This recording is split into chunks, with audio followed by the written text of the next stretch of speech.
Beautiful Sunday, man. Let's get this started, man. Casey, is it game time? It's game time. Well, let's get this moving then, baby. Yes, sir. Welcome to Hood Stats. Sheesh. Look who we got. Yes, sir. Yes, sir. Look who we got. In the building. That's the crew in the building. Yes, sir. Where's all my headbangers at? In the mosh pit, baby. Let's go. Yeah, you can mosh. I slam, bro. I'll mosh in the motherfucking some Psycho Realm shit, no? Yeah. Tear it up. Let's go, baby. Yes, sir.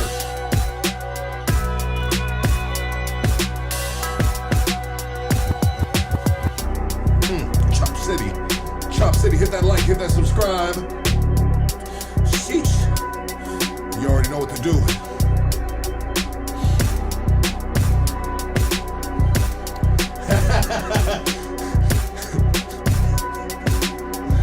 Oh, man. Yes, sir. Yes, sir. Yes, sir. Oh, man. It's what I thought too, man. Dude said, Dick Tracy in the building. Yeah. Man. Hey, it's cold out. It's raining out there, though. I gotta stay warm, man. It's when this dude pulled up, man. This dude pulled up. And I said, oh, whoop-de-whoop-whoop looking. And I was just like, there was like 100 different whoop-de-whoop-whoop looking that I thought he was dressed as.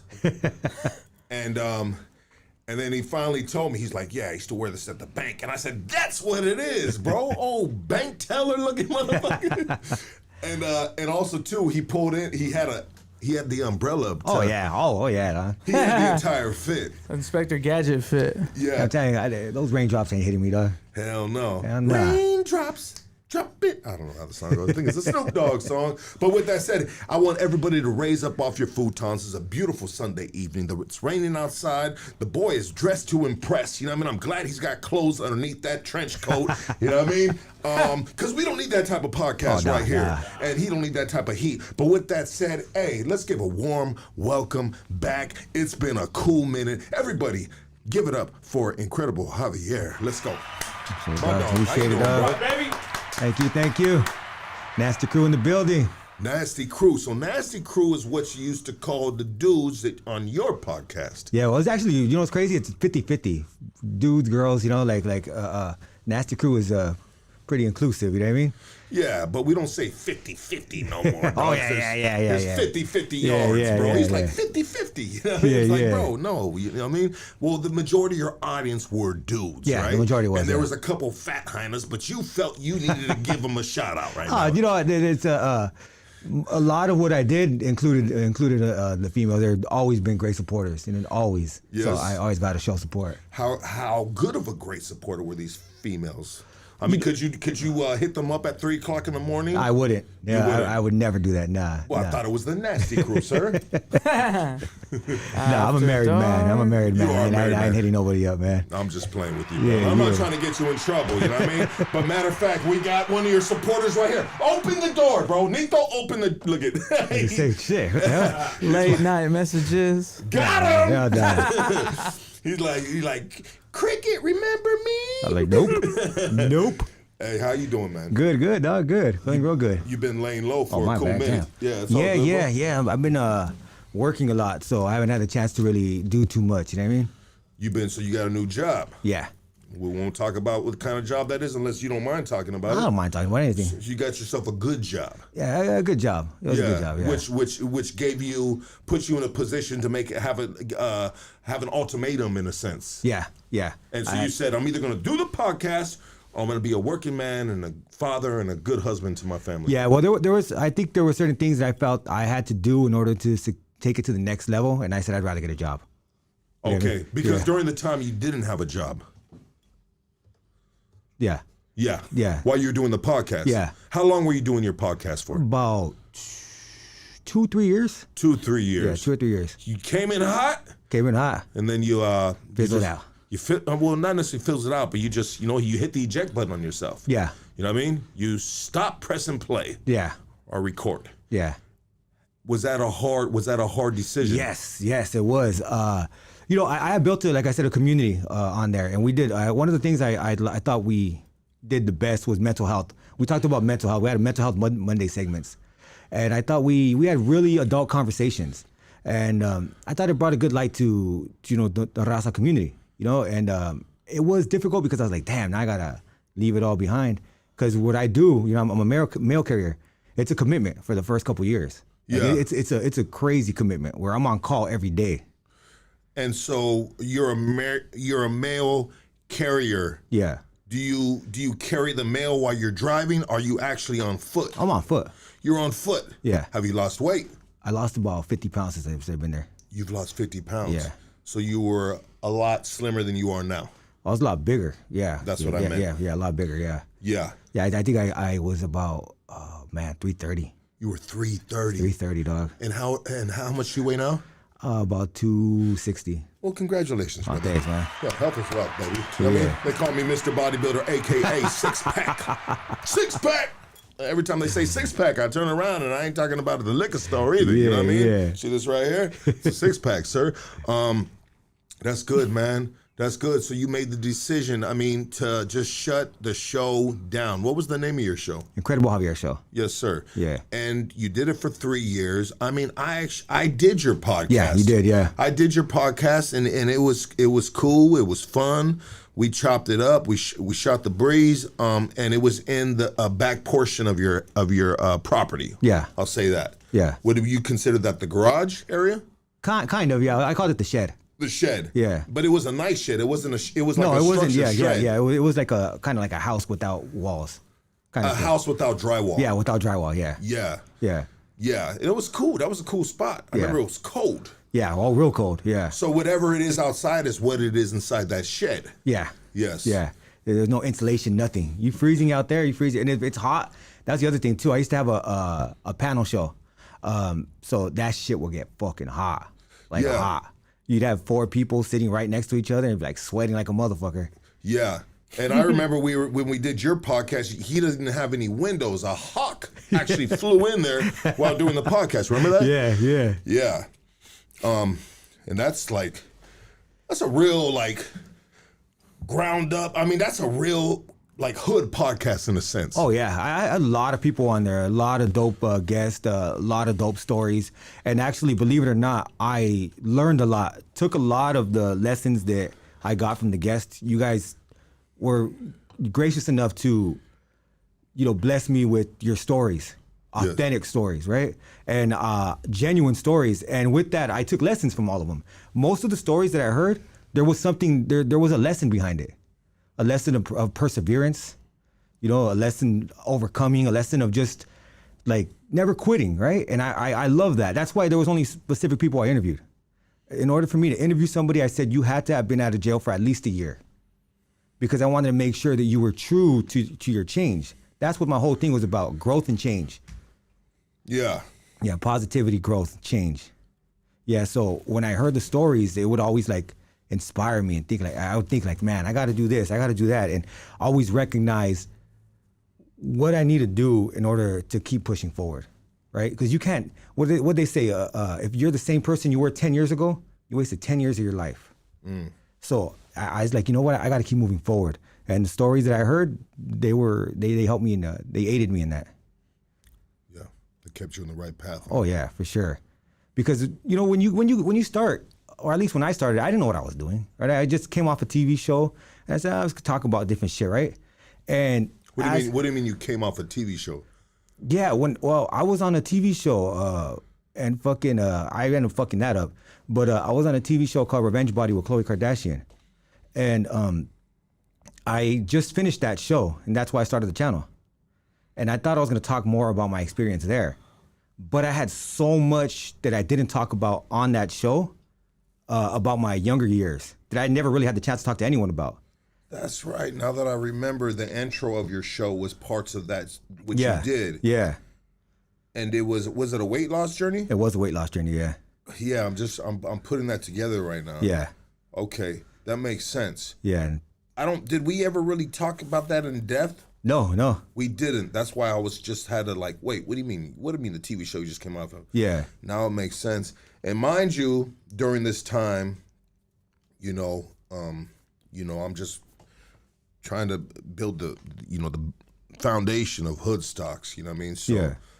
excuse me for not, you know what I mean? Oh no, for sure. Like I said, you learn, right? With every guest, you learn something new. Well, I mean, yeah, in regards to like, because I always saw that on your show, that you had that intro. Yeah. And I was like, damn, this intro is pretty professional, but it was a piece taken from the actual TV show. Yeah. Well, is that correct? Well, it was different clips. I actually had one of my boys that I grew up with. He just told me, shoot me pictures. So I shot him a gang of pictures. Some of them were from the show. He did it good. Bro. Yeah. It came out nice. Yeah, huh? he's really talented. Yeah. Okay. So you get the job. So was it something that you were building up to get this job? If I get this job, then it's a sign from God that, hey, it's time to move forward and we're going to put this in the past right here, this podcast, Incredible Javier podcast. No, you know what's crazy is my wife is very intelligent and she did the research for me. And she was like, look, if you get this job, you're not going to get days off. Okay. So she was like, you have to know, like, if you really want this job, you're probably not going to be able to do the podcast as much. So initially I tried to balance it, but it's impossible. You know, it's impossible. So I said, I gotta wrap it up. Because being a male carrier, it's the schedule's all over the place. Yeah, I basically for the first 2 years, or until you get a route. So I've been there over 2 years. I'm just waiting for a route now. But until you get a route, you're basically on call. And so how long, once you get that route, how long do you keep that route? For the rest of your life? Yeah, unless they cut routes and shit. But yeah, basically that's yours. Unless something else comes up and you right. So when you first get a route, you're getting the shittiest route in the office. It's seniority. Yeah, fucking South Central or something. Yeah, no, we're in a different city, but within that city, it's the route that nobody wants. Okay. Yeah, and it's usually just a bad area, or it's not convenient. You gotta all walk all the hills, way up. Yeah. You just gotta do all kinds of crazy shit, right? Yeah. So after that, then basically somebody else comes up, somebody else new. Yeah. And they convert, and you're like, I don't want this shit. I want whoever left. I want what they have. Seniority. Yeah, and then it's based on seniority, and whatever it comes down to, the last person ends up getting the shittiest one again. Yeah, it's a revolving cycle. Cold game right there. Yeah, and it sucks too because you could have your heart set on something. I see one of my boys like, I'm gonna get this route. This OG came back from leave, took that shit. Yeah. Yeah. Because he has seniority. Yeah. He's been there since '91. Nobody's taking this shit. No, hell no. Yeah. Hell no. Yeah, so it's cool. And then he's letting everybody know in the break room ain't nobody taking my shit. Yeah. He's like, hey, nobody taking that shit. Hostile ass OG black dude. These Mexicans think they gonna take my shit. Well, that's cool, bro. Congratulations, I appreciate it, man. Did you go through any like withdrawals of just like not being able to do what you were doing? Yeah, like I said, the community. Depression or anything? Not depression, nah. Okay. It's just suicide thoughts? Nah, nothing like that. It's just like you get used to going live for everything, right? Like I would, like, I'm gonna go live. I'm doing this. It'd be cool to go live real quick. Yeah. And then it's like, there's no like I said, I've kind of neglected the channel, so there's really no, I'll go live and there won't be that many people showing up because I haven't been there. Yeah. You know what I mean? So it's like, okay, you got to get used to that. Like, all right. Well, there comes a point in time where after a while, you got to make an executive decision. Yeah. In the sense of like, Yeah. does it even make sense anymore? Yeah, right? exactly. Yeah. Yeah. So you made the executive decision because you had bigger things on the horizon or right then and there, in front of you. You know, and that was a great job with the government, right? That's a government job, right? Quasi-government, yeah. Quasi? Yeah. So is that like a cross-eyed?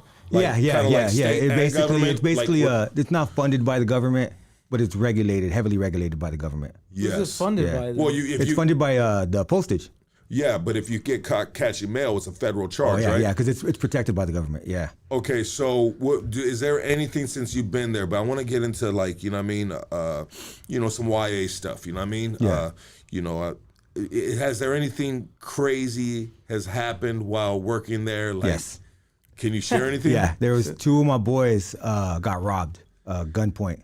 All right, this stupid motherfucker took the second one's phone and just decided that he was gonna. Well, no, paint the story first, real quick. All right, What's going on? So one guy, same fucking area too, like down the street from this fool's pad. You have this guy. He goes into the mailboxes are in the apartment buildings. He goes into an apartment building. He sees one of the carriers, right, and he's like, "Hey, I got a gun. Give me your keys." Because he wants to get into his truck. No, the arrow keys for the city for the mailboxes. Ah. Yeah, he wanted the arrow keys. So the arrow keys are for the blue boxes. Blue boxes, apartment boxes, all that shit. Keys to the city, basically. So it's actually just one skeleton key for all that. Like 2 or 3. Two or three, though. Yeah. But if you get one, you can go through and you can. Well, he took the whole set of keys, so he took everything. Okay. Yeah, he took everything, and I guess this stupid motherfucker was trying to get into a box, but the boxes you can't just get in there anymore like that. We have to use our. It's really secure. It's really secure now, so it's electronic. So he tried to get in, he broke the key, so he's like, "Fuck, I need a new key," right? Same fucking apartment building. Another one of my boys is walking there. That fool, I got a gun. Give me your keys, right? And he's like, "All right," and he's like, "Give me your wallet and your phone too." And I think that's where he really fucked up. Yeah, because now he's got a tracking device on him. Basically, yeah. The fucking next thing you know, the FBI, postal inspectors, the FBI, sheriffs, they fucking raided his pad, and he lived like down the street, dog. It's like, what are you doing, you fucking idiot? Like, why would you rob somebody like down the street from your? Don't shit where you eat, right? Like, that was fucking. He was fucking up, man, and yeah, he got caught. Yeah. Yeah, he went to Mexico and they caught his ass, extradited his ass over here. Federal charge. Federal charges, dog. And it's like for mail, for real. Like, you're not making a killing off of that shit, G. That's federal fucking time, right? You're gonna do time for that shit. And it's like, you're gonna do it for some mail? You got some bills? Yeah. some bills. Yeah, it's like, dog, you ain't gonna get shit off of that. There's not a lot of expensive shit going through the mail. Like, it's like you're really stealing bills, bro. Yeah. And you're gonna do time for that shit now. You're gonna do years of your life for stealing some fucking bills, man. Fuck, wish we had a clown fucking sound. Like, wah, wah, wah. Yeah, I was like, dog, what the fuck? But yeah, everybody, started took pictures and started shooting to each other like, hey, look at the fucking FBI's right there. And I was like, oh shit, I bet you it was that fool. And sure enough, we read in the newspaper, yeah, he got caught for that shit. And we were like, damn. But he wasn't there when they raided his pad. But I was like, that sucks, because imagine you're like Jepita's pad and shit. She's chilling. She don't know anything. Next thing you know, the FBI's kicking down your door and shit. Like, fuck. I mean, that happens all the time, bro. Yeah. It's been happening for years. Fucking mail, though? Yeah, but it's been happening for far dumber shit. You know what I mean? Like families' houses getting raided because, you know what I mean? Yeah. You done stole a fucking car stereo down the street, you know? Yeah. That's interesting, brother. That's interesting. I had a thought in my head that I wanted to say something about. Oh, this is what I wanted to say. So the key, the universal key that opens up these boxes, there's also a digital thing behind it, backing behind it. Is what you're saying? Yeah. Is the reason why he couldn't open it up? Yeah. Okay, so there's a digital thing to it. Yeah. That whatever. It's real secure. Yeah. It's very secure. Yeah. Okay, and so you can get the key. You can't do shit, yeah. Jackasses, listen up. You can get the key, but the key is not going to get the box open. No, and if you want what opens the box, you're going to get tracked. Yeah. Wow. Oh. Yeah, so. Wait, say that again? If you want what opens the box with the key, yeah, it's a tracking device, basically. Ah, I got you. I got you. So you're not going to get away with the shit. For sure. Yeah, so it's not even worth it. It's mail. Yeah. Like, leave it alone. I had this one chick one time, bro, and she was on one. Yeah. I was on one, you know, and she's like, let's go steal some mail. It's like, shut the fuck up. I don't steal mail, bitch. I rob liquor stores. Put some respect on my name. Shit, bro.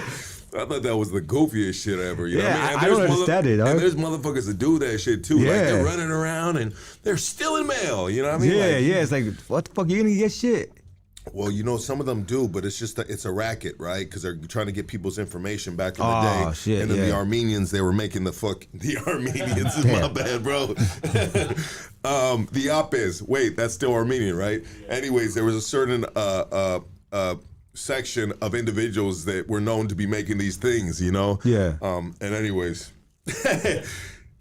but I don't think it's that easily done anymore. I don't know. I mean, I saw some Instagram video, and the dude was like, she tried to take the something that was on where you put the credit card in. Yeah. Like at a 7-Eleven or something. And so they have these things that they put on, and I guess it scans the card or something, steals the information. I got for that shit. Did you? Yeah. But the good thing is, if it happens like that, then they're basically stealing your card information, and I don't want to get into that's really not federal. You know what I mean? It's card. So you're probably, I don't want to say you're better off doing that, but it's more lucrative that way, I'd say. That's what I was gonna say. It's more lucrative getting. But I wouldn't recommend it still. You know what I mean? But fucking get a job. Yeah, get a job. Yeah, get a job, you dumb motherfuckers. You know what I mean? Yeah. Scammers unite. Yeah, there's different levels of criminal activity. Oh yeah. And there's different crowds of people that do. They run in packs, man. And then they all meet up afterwards, and this bitch's got a backpack of mail. This dude's got some dope. This dude's got some bullets. This dude's got a couple broken guns. This dude knows how to fix those broken guns. You know what I mean? And they collaborate. You know what I mean? Hey, it's even goes to higher, right? You got fucking businessmen that will rob and loot a motherfucking white collar crimes you're talking about? Even legal crimes, where like say for example with Toys R Us, where they bought Toys R Us. They sold off all the fucking assets and they bankrupted the liabilities, right? And they fucking looted that place. And those motherfuckers come up. So there's thieves everywhere. Yeah, 100%. Put it to a shell company so you never have to pay the fucking Bain Capital, debts back. Bain Capital is not even a shell company. It's a legit company, man. And then the stock market goes crazy for their fucking deals. Yeah. So... I'm glad, bro, you're doing good. I'm glad you got a job. Man. And did it come to a point, and you did say it came to a point where you would go live, and since you weren't doing it routinely, that, people were falling off, they're going elsewhere with their time, you were losing your supporters. Did you see it grow, though? Did you see it? Oh, yeah. Was it flourishing? Do you think if you kept on, where would it be now if you were still doing it, bro? Incredible Javier show. Who's to say? Because there were certain things I wouldn't do, and there were certain people I wouldn't interview. There was certain direction I wanted to take it.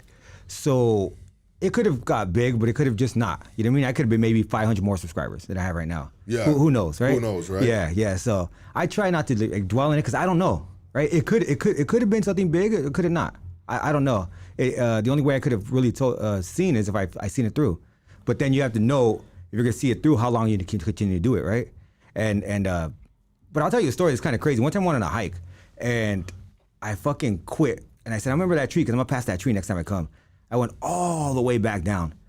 Next time I went up, I passed the tree, and I was at the end of the fucking hike. Like, all I had to do was pass the tree. So sometimes you're there.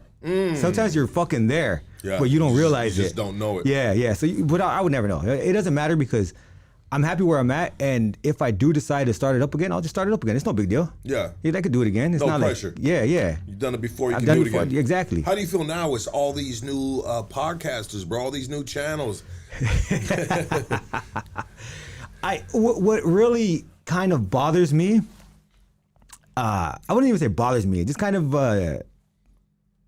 in a way, just kind of like, man, that sucks, is there's not a lot of talk about positivity, and there's not a lot of talk about growth anymore. And I do see a lot of people going at each other. And I just kind of wish that we would come together and build something. Because if you're busted, you have to come together and and you have to saddle up with people, and you're gonna have to fucking share the yards with people and do shit like that, right? And you have to do that because you have to. But out here, it seems like we don't have any kind of mandate, but we should have at least some kind of camaraderie so we can help build each other up. But it seems like we'd rather tear each other down. And people love that shit. That was very discouraging. Seeing people. It's fun watching somebody's house on fire, bro. You know what I mean? It sucks, but yeah, like you. I mean, I'm saying that sarcastically, bro. Yeah. But that's. Yeah, and to me that's the nature of the beast. It is. Like, a lot of people don't care. Like, and you know how it is, Lucky. You can have somebody in. I've had PhDs on, and they didn't get the numbers that other people got. And I'm sure you've seen the exact same thing, where you have somebody on there who this is going to be a good guest because it's going to educate these people, right? It's going to give them game, give them klesha. They don't want that. They don't do the numbers. Well, check it out, bro. Me and Casey have talked about this 100 times, you know. We're tired of the prison stories, Lucky. We're tired of the prison stories. Another motherfucking prison story. Then, you know, we bring the doctor on. You know what I mean? Yeah. You know, it's fucking, where's everybody at? Yeah, exactly. Exactly, dog. We bring the money management person on. Yeah. You know, you want to learn how to buy, you want to put some game on how to get a house? The real estate agent right here. Where they at? So, yeah. You know, that just makes me realize, bro, that I'm kind of entertaining not the wrong audience, but a very, very narrow, closed-minded audience. Yeah. You know? But all closed-minded people, including myself, you know what I mean? Just take some time sometimes to, you know, evolve and grow. Yeah. You know? But ultimately, if you want to be successful in this business, your entire audience can't be just fucking raza. Gotta be universal. Yeah. It's got to be universal, bro. Yeah. You know what I mean? Find a way You to got to do be that. able to attract whites, Asians, blacks, Oaxacans, International. 7-Eleven dudes. You know what I mean? Yeah. Everything, bro. You know? And that's the only way. That's the only way, bro. You appeal to the masses. You know what I mean? Yeah. You know what I mean? Your numbers will be looking good and all the above. You know, you be living pretty nice, man. And that's why some of the, you know what, bro? Check it out. I was just talking to Casey about this, and I'm not gonna mention the other podcast. You know, so I'm looking at the analytics, and now Casey, since Casey's back, I've given him the fucking Javiers, doggy. You know what I mean? Yeah. He's got full access into the studio now. You know what I mean? Analytics, everything. Income coming in through YouTube, all that, right? Mm-hmm. And so I was looking at the analytics of individuals that watch Hoodstocks, and it says viewers that watch Hoodstocks also watch these 10 other channels. Yeah. And you know what, bro? I look at those 10 other channels, bro. There's not one Joe Rogan. There's not one motherfucking Pat Bev. There's not one motherfucking, like, not even a hotbox Mike Tyson, bro. Yeah. Like, there's not one, the Navy SEAL dude. You know what I mean? Like, I'm talking about shit that I like to watch, right? Yeah. There's not one fucking, the dude that talks about the universe, the black Neil black deGrasse dude. Tyson. Yeah, Neil deGrasse Tyson, bro. Yeah. You feel me? Yeah. Bro, all the other channels, bro, that they watch besides Hoodstocks, I'll say it like this, bro. They're channels that are struggling, bro. They're in the dirt, bro. Just like we struggling at Hoodstocks, bro. So it's like, damn, my audience is watching, and so I am in the bracket of these podcasts. And you know what that does to me, bro? What does that do? It riles me up a little, bro. Yeah. It makes me want to fucking just like, enough of all the goofy shit, enough of the drinking, enough of the smoking, homie. It's time to fucking get smart around this bitch, homie. Yeah. You know what I mean? And try to separate myself from this fucking circus, bro. And I think it's a good time for that too, because like you said, we have a lot of people that are doing that right now. So we are poised to see a person come up that could be entertaining and charismatic, because that's one thing you do need is charisma, which you have, right? You built up an audience with your charisma. You need that charisma, and then somebody who's just willing to do something different, think outside the box. You know what I mean? And I think that's something that is really needed right now. You know what, bro? I like to pride myself a little bit on thinking outside of the box. You know what I mean? I've had a wide range of guests, bro. Yeah. Wide range of guests, dog. Great guest. I've sat here with individuals, and I look at the chat, and there'd be like 200 people there, and I just be like, these motherfuckers don't know what they're missing out on. Yeah. Is something wrong with me? Yeah. No, there's nothing wrong with me. I think you have lawyers on. In the sense of interest, in the sense of quality of conversation sometimes. You feel me? Mm-hmm. Like, this person has something great to say, and I am thoroughly entertained by this conversation or the words coming out this man or woman's mouth. Yeah. You feel me? But then I looked there and I was like, oh, damn, that's a ghost town right there. Yeah. You know what I mean? Oh, where they at? Oh, they're watching motherfucking Jerry Springer. You know what I mean? Yeah, and we love Jerry Springer. Don't get yeah. it twisted. But I'm just, I'm using that as a, but it's okay, bro. Hood Stocks. Bam. It feels good to bring you back, bro. Incredible I appreciate Javier. that. Thank you. Yes, sir. You've been in the cut.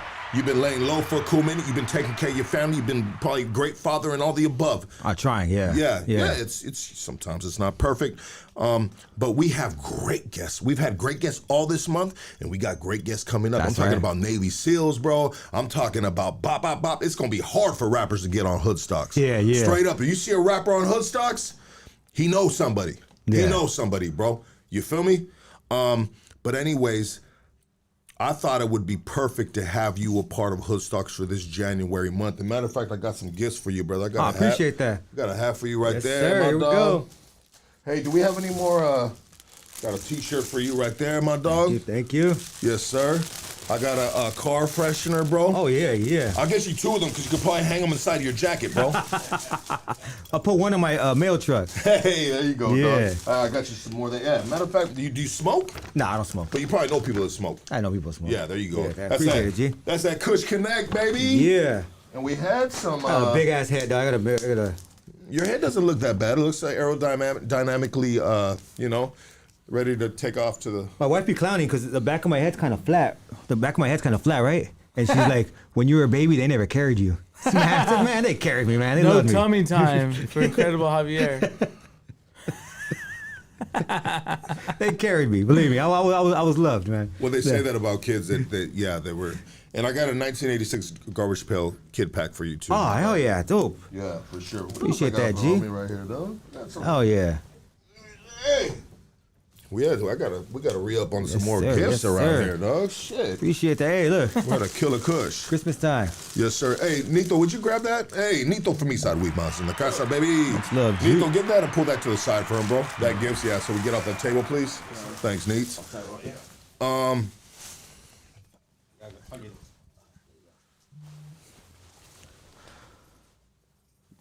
Welcome back. So yeah, so you know what I'm gonna do? I'm gonna do it like this. We're gonna get into his YA stories. We're gonna get into his YA experience, but I'm gonna pay some bills right now. Okay. Yeah, I think it's a great time to pay bills since Absolutely. we're pivoting on this conversation right here. Let's do it like this. My dogs, my G's. I see you right there. Where am I at? Oh, I gotta go right here. I get right here. Yeah, it's all good. It's all good in the hood. What up, my dogs? How's everybody doing? Shout out to 500 people in the building. I appreciate you guys' time right now. A lot of you guys. It's football's on right now, right? No, it ended. The Chiefs fucking won. Fuck the refs. Yeah. Fuck. We wanted the Bills, bro. Put the camera on you. We wanted the Bills, bro. We wanted the Bills. Fuck the Chiefs. Bro. Fuck the Chiefs. We wanted the Bills, bro. But the refs had a different agenda. That was New York call. We wanted the Bills, bro. You watch football? Yeah, partially.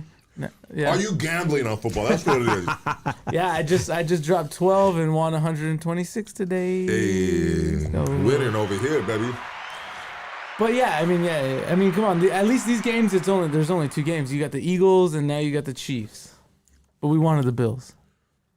We wanted the Bills. Come on, the Chiefs are like the new Patriots. They're, you know what I mean? They're getting streamlined. They're getting all the blah blah blah blah blah. You know, as you know, Because the treatment. because of Taylor Swift. Taylor Swift. I don't even think has Is she a any. ref? Is she a ref now, or is she still singing? Honestly, when Trump said he hates Taylor Swift, her fucking stock in NFL went like. She fizzled the fuck Bro, out. fizzled the fuck out. So Taylor Swift isn't even like a thought in the Travis Kelce Chiefs really like fandom really right now. At least for the major fans, because she supported, as you know, the other side of which potentially mostly all of that state voted against. So Okay, so you got a show tomorrow? I got a show tomorrow, 5 p.m. baby. 5 p.m. Make sure you guys tap in on Hood Stocks. Monday. Yeah, Casey will be in his compound. You know what I mean? And who knows what he's gonna be having right there. That's Hey, our Casey? Yeah, we got a second studio now. Oh, the same over there. Okay, We're gonna say okay. what Yeah, area. yeah. But yeah, that's Casey's compound right All right, there. all right. And you never know what's gonna happen in Casey's compound, man. So make sure you guys tune in tomorrow at 5 p.m. Casey's compound will be live at 5 p.m. And make sure you support Casey because he wins, we win, and we got to support Casey. That's all I got to say. Did I mention you guys need to support Casey? All right, let's go. Today's podcast, baby. Today's podcast is brought to you by Shaka Wear. Shaka Wear is more Their streetwear is culture, lifestyle of individuality, and self-expression through clothes. I want you guys to go to shockaware.com. Use Hoodstocks15. Yourself 15% off. Looking for some good quality cannabis? I mean, quality cannabis. Hit the folks at Killakushcali. They specialize in bringing you the best quality from OG. Two exotics, they got it all, baby. Yes, sir. Hit them up at killakushcali@gmail.com. And also, too, if you guys would like to pull up on they spot. Thank you for that $4.99, Mr. Mike Vasquez. Lucky gonna crash out when a bag of spicy hot Doritos and a cat of Diet Coke, baby. Sugar levels are going up. Diabetes. Blame it on diabetes. I'm telling you this right now, dog. Fucking put some respect on Mr. Bodybuilder, aka Six Pack. I identify as Mr. Bodybuilder. Bro, Mexicans hate me and Jews don't let me in, bro. I'm telling you, nobody accepts me, bro. So I identify as a bodybuilder now, bro. Straight up. I just need a pair of Speedos and it's on and cracking. God damn. You just pictured it. You I weren't tried, supposed I was to like, picture nah, it. yeah. You pictured me in Speedos, dog. God damn, man. You sick bastard. Hey, Was it hanging to the right or the left? it was the cheeks, dog. Touche. That's how I picture men in Speedos, bro. Never the junk, the cheeks. Some nice cheeks right there, dog. Glutes are looking fabulous today. But yeah, you guys can pull up. You want that Killer Kush? Pull up to Drip Fits Apparel in Whittier, and that location is 13800 Leffingwell Road, Whittier, California. Hey, check it out. Big shout out to Origin Bakery and Restaurant Equipment. All right, check it out. This spot right here sells new and used commercial restaurant bakery equipment. All right, pull up on them in the city of South Omani, and it is called Origin Bakery and Restaurant. I gotta fix this shit, you know what I mean? But if you need equipment, the number is 626-579-3580. Hometown, baby, support them. Yes, sir. Kush Connect, we are sponsored by Kush Connect, delivery service that will take it to you anytime, anywhere. Yes, sir. I want you to call right now, 747-213-0704, and that is Kush Connect. Shout out to my op-eds. I love you motherfuckers, dog. You crazy motherfucking Mercedes driving, hairy chest, motherfucking Adidas tracksuit, dress shoe wearing, Adidas tracksuits and motherfucking Versace dress shoes. You know what I mean? Glendale living. They are Glendale, Whole Foods, hummus sniffing. Stop it, Lucky. Stop it, bro. It's time to raise the fuck up, right? Trying to raise up, get out that apartment. You ready to get out that apartment? Check it out. I got a number right now, and this man's gonna let you know if you qualify for a house. His name is Andrew, and the company is called Prime Equity Mortgage, all right? His number is 626-825-6565. Andrew will let you know right now if you and your lady, your family, your boyfriend, your girlfriend, whoever the fuck you identify with, Mr. Bodybuilder, he'll let you know if you qualify for a crib. Hey, also too, tax season's coming up. You know what up? You know what time it is. Time to find yourself a fat girl and get yourself a gold chain, and when you get the gold chain, you fucking take her to a restaurant and you take off. You leave her in there sitting by herself, but make sure you eat first. Call D Leo the jeweler. I hate all those dots and all that shit. And his phone number is 323-899-0001. Hey, we also sponsor. Oh, you guys ready to get a fucking puppy? You ready for a dog, a big dog? Rottweiler? You ready to join Rottweiler Mafia? Well, Rottweiler Mafia is the greatest, the best breeder in the United States. Call today and place an order for a puppy. 424-666-9929. I keep on saying 1 week, 2 weeks, 3 weeks, 4 weeks. I think I'm a week or 2 weeks away from getting my dog, bro. Hell yeah. Super excited, man. You're gonna be seeing that fool in here too. I'm gonna be having right here and he's a little furry teddy bear little motherfucker, man. Beautiful pups, man. Rottweilers are beautiful, man. Whew. We're also sponsored by fucking KingKongLawyer.com. Doug Sherrod is our guy, and he can be your guy as well. Tap in with him at Casey. Help me with that. Yo, that's KingKongLawyer.com. Let me tell you guys, that's Doug Sherrod at KingKongLawyer.com. All right, you remember, he's our guy, and he could be your guy too. And also too, yes sir. Hold on real quick. We're also sponsored by Ozempic Vince. Ozempic Vince. You see that down right there? LA Peptides. Homie, follow them on Instagram at LA Peptides. You want to get skinny? He's like, hey, look, tell them I got whatever they need. You want to get buff? Hey, look, tell them I got whatever they need. You want to get skinny? Hey, look, tell them whatever I not. Casey, help me out. Fire, dog. Yeah. Hey, well, I mean, let me tell you, Vince at LA Peptides got everything you need. I mean, from Ozempic, Mounjaro, he's got all the best peptides that's available. I mean, he has the best price. I mean, he gave me some things. I'm not going to tell you what it was, but I used it and it worked. All right, let's just say maybe it was some TRT, maybe it wasn't. Who knows? Hey, but Vince, dude, shout out to you, Vince. That shit was fire and it got me going. And Vince's number is 714-269-1900. Tap in with my dog Vince. There we go. We're back with incredible Javier. Yes, sir. Yes, sir. Monte Flores, stand the fuck up. Yes, sir. Yes, sir. Your childhood was a little rough. You went through the YA system. Yeah. Yeah. And we had the homie from Folks. Homie from Folks. What's homie from Folks' name again? I don't need to. I'm sorry. Help me out one time. Homie from Folks was killing it rapping right here. I got a brain fart, guys. But anyways, he's a YA baby too. Yeah. And after I had him on here, bro, I was like, shit, it reminded me of you, and it reminded me of other YA babies that I've had on the podcast. And that's initially why I reached out to you, and I was like, bro, what the fuck's up with the homie right here, you know? Yeah. It's been a cool minute, and sometimes I'll have a guest that will remind me of, you know, a past guest, you know, and that was you, and that's when I reached out to you, brother, you know? So I'd like you to share some of your experiences, bro, of you doing time in YA. For sure.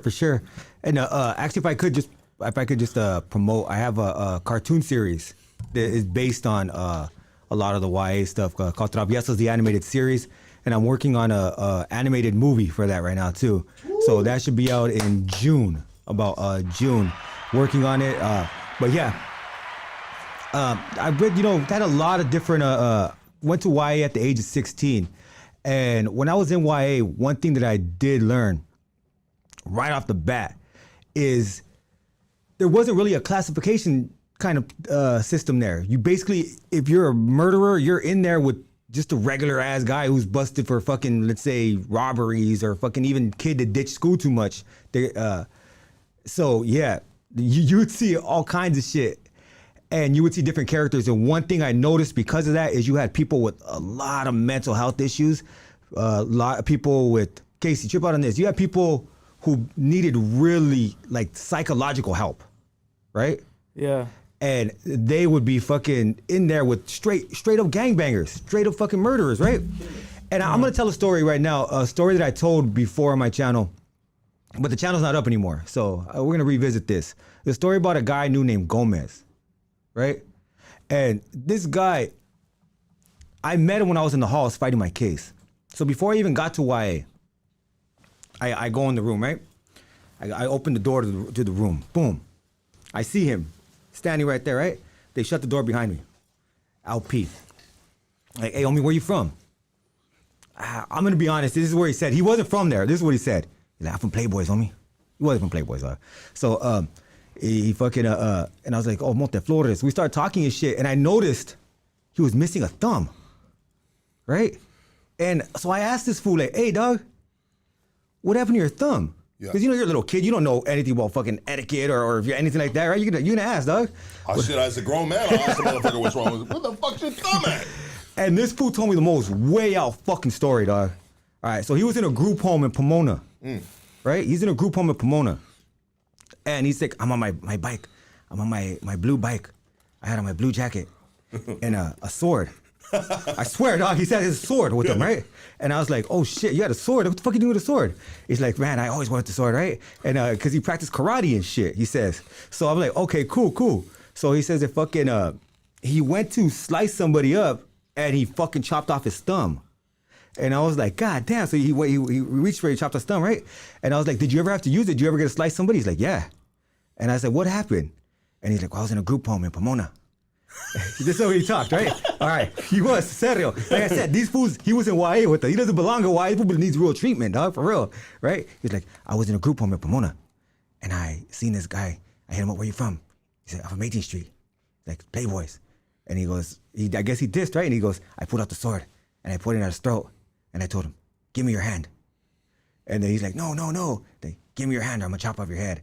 So he puts his hand out, and he said, with one swift movement, whah, I chopped off his hand. And I was like, oh shit, Gomez, you chopped off his fucking hand? He's like, yeah. And then I put the sword back in it. I'm like, God damn, you chopped off both of his hands. I go, did he call the cops? He couldn't. He didn't have hands.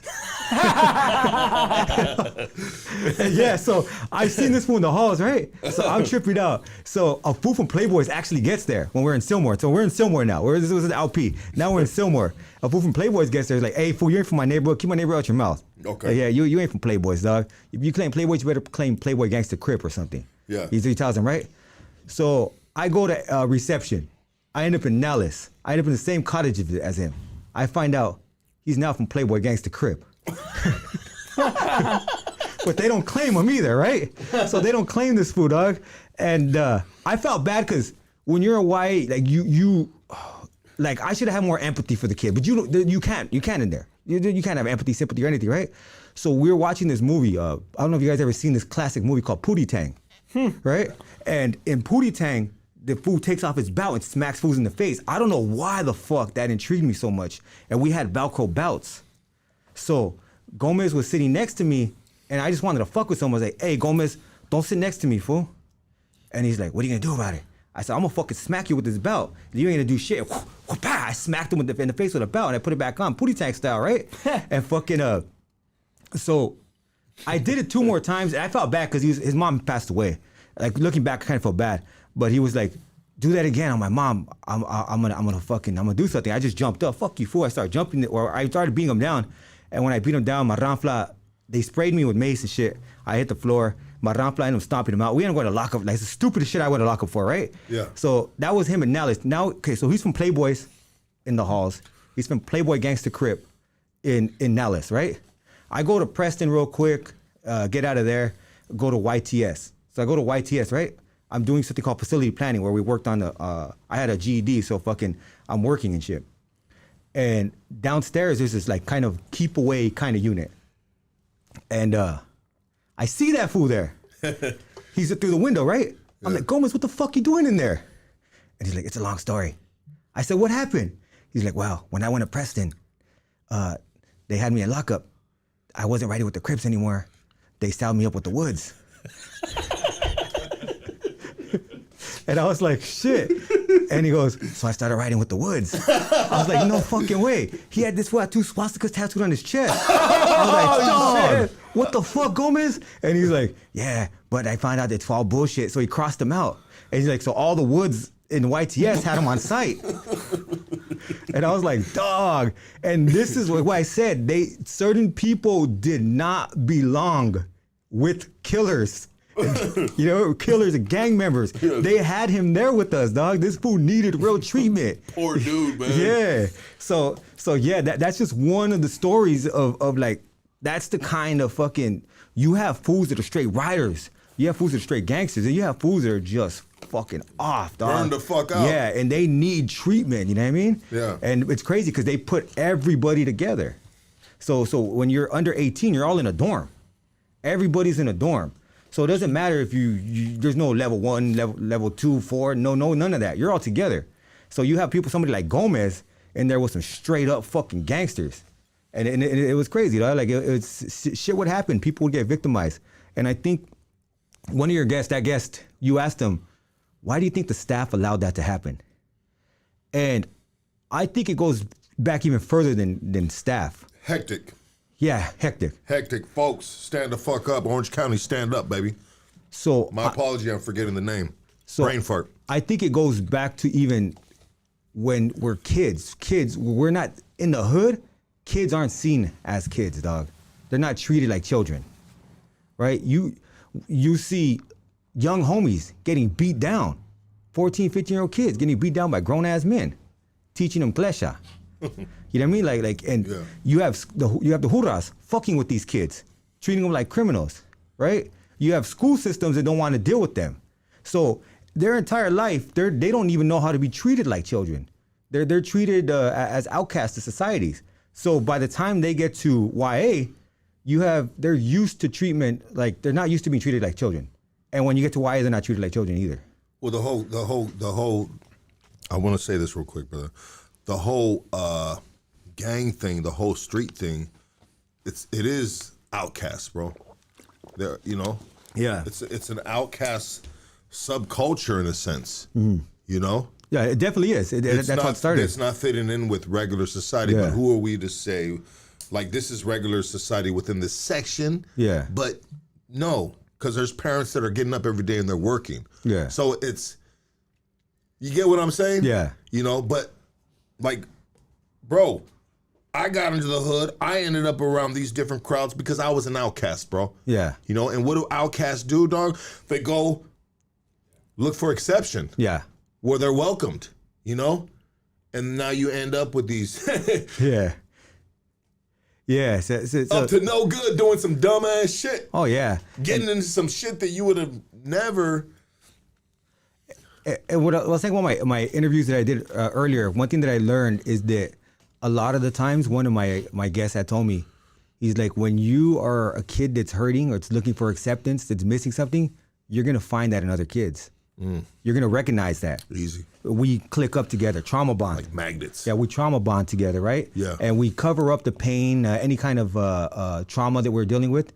With retardation. Yeah, and anger. I'm sorry for using the word, but outlashing. Yeah, anger, laughter. We laugh about violence. Yeah. Like it's funny. We fuck somebody. Oh, you seen that shit, dog? Shit's not funny. It's fucked up. You know what I mean? Well, you do the most stupidest stuff.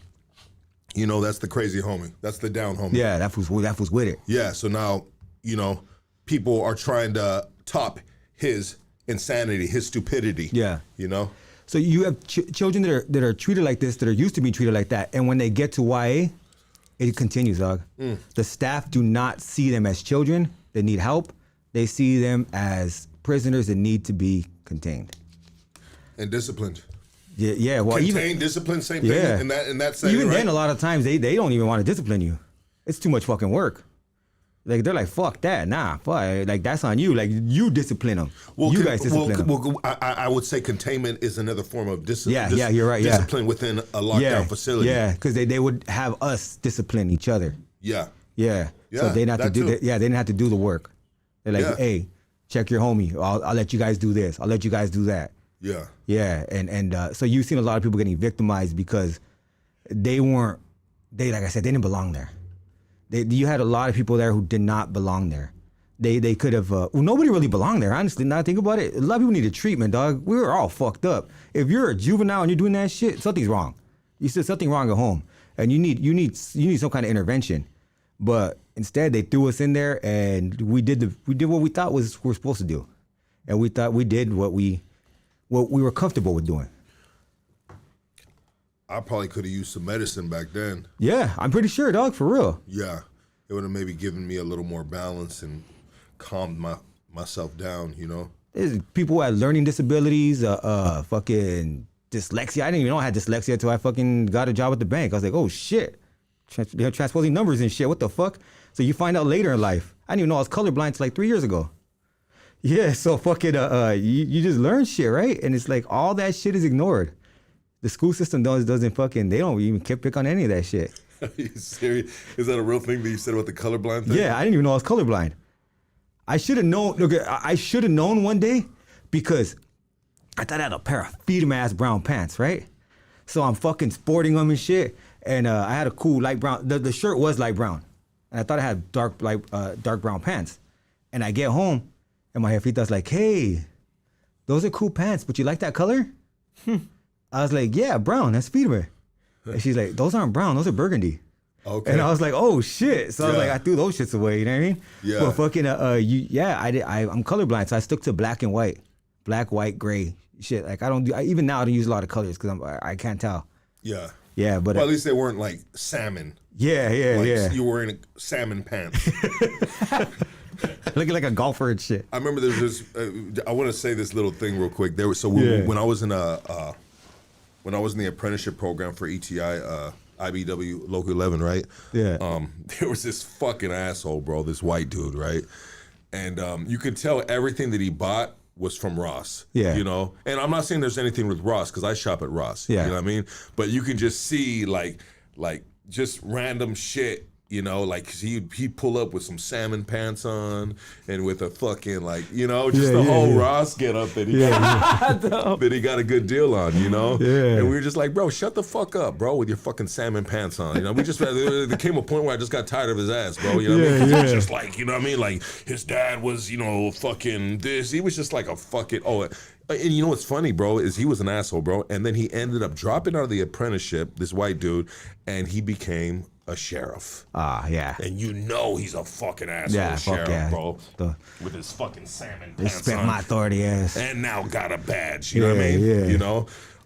But anyways, that's what I thought about the salmon pants. But burgundy, I get it. I know they make Levi's that are kind of like burgundy. Yeah, you know they were Frisco's. Yeah. Oh, Frisco, you got the, and you had the beige shirt on, so obviously, I thought I was looking feet, man, had creased up with the white feelers and shit. Like, yeah. My mom was like, dog, what are you doing?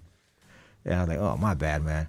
But that's why, like, I had to really not fuck with too many crazy colors. I fuck with a lot of colors now, though.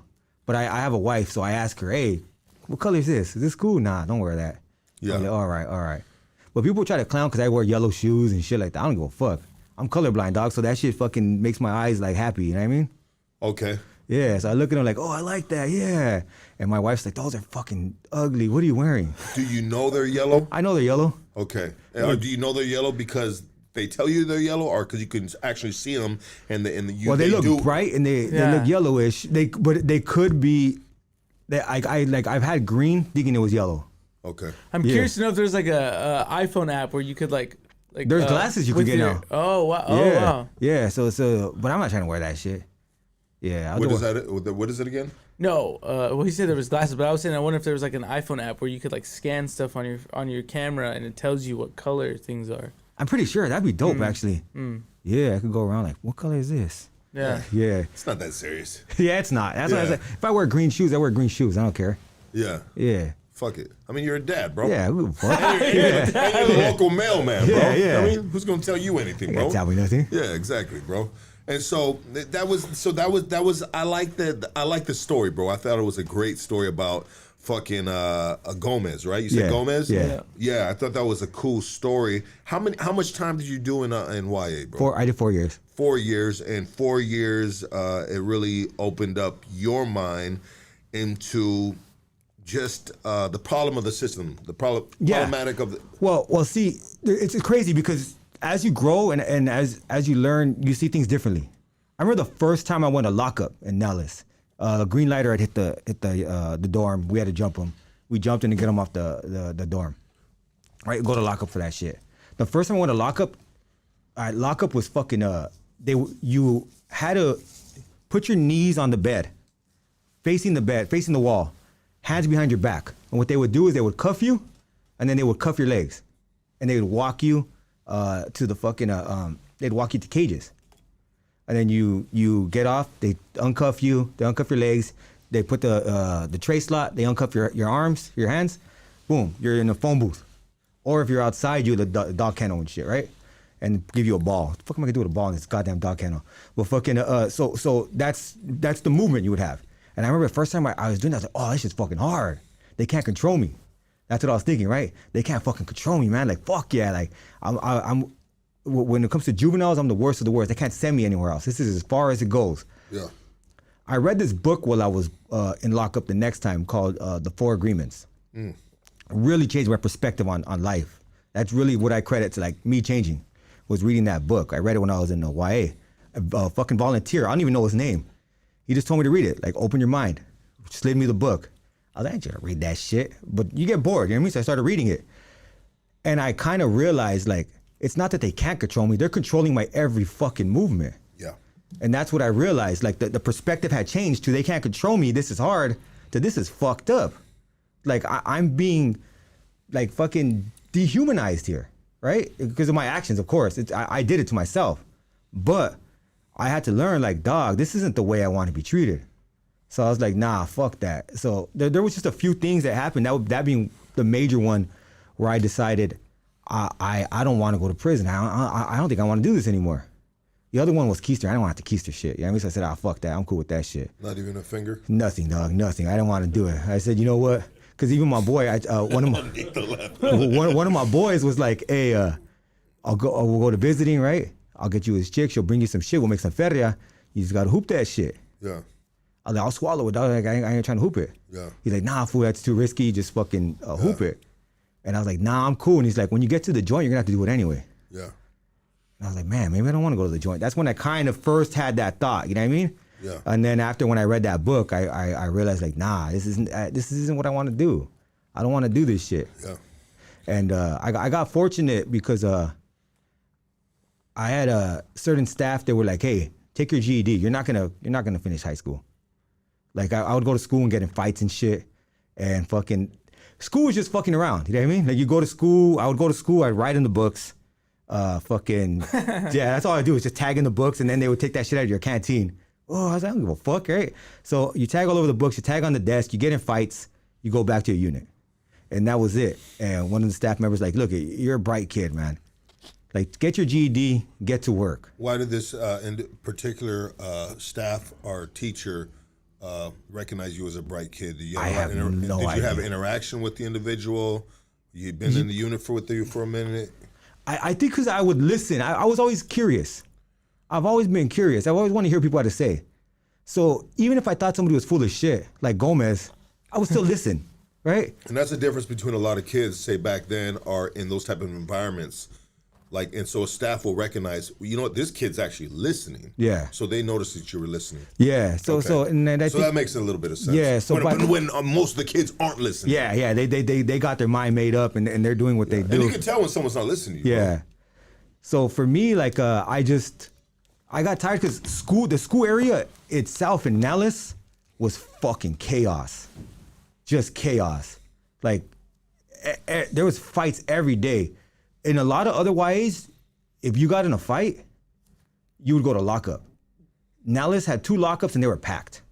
You're not going for a fight, dog. So if you get in a fight at the school area, they're just sending you back to your unit for the day.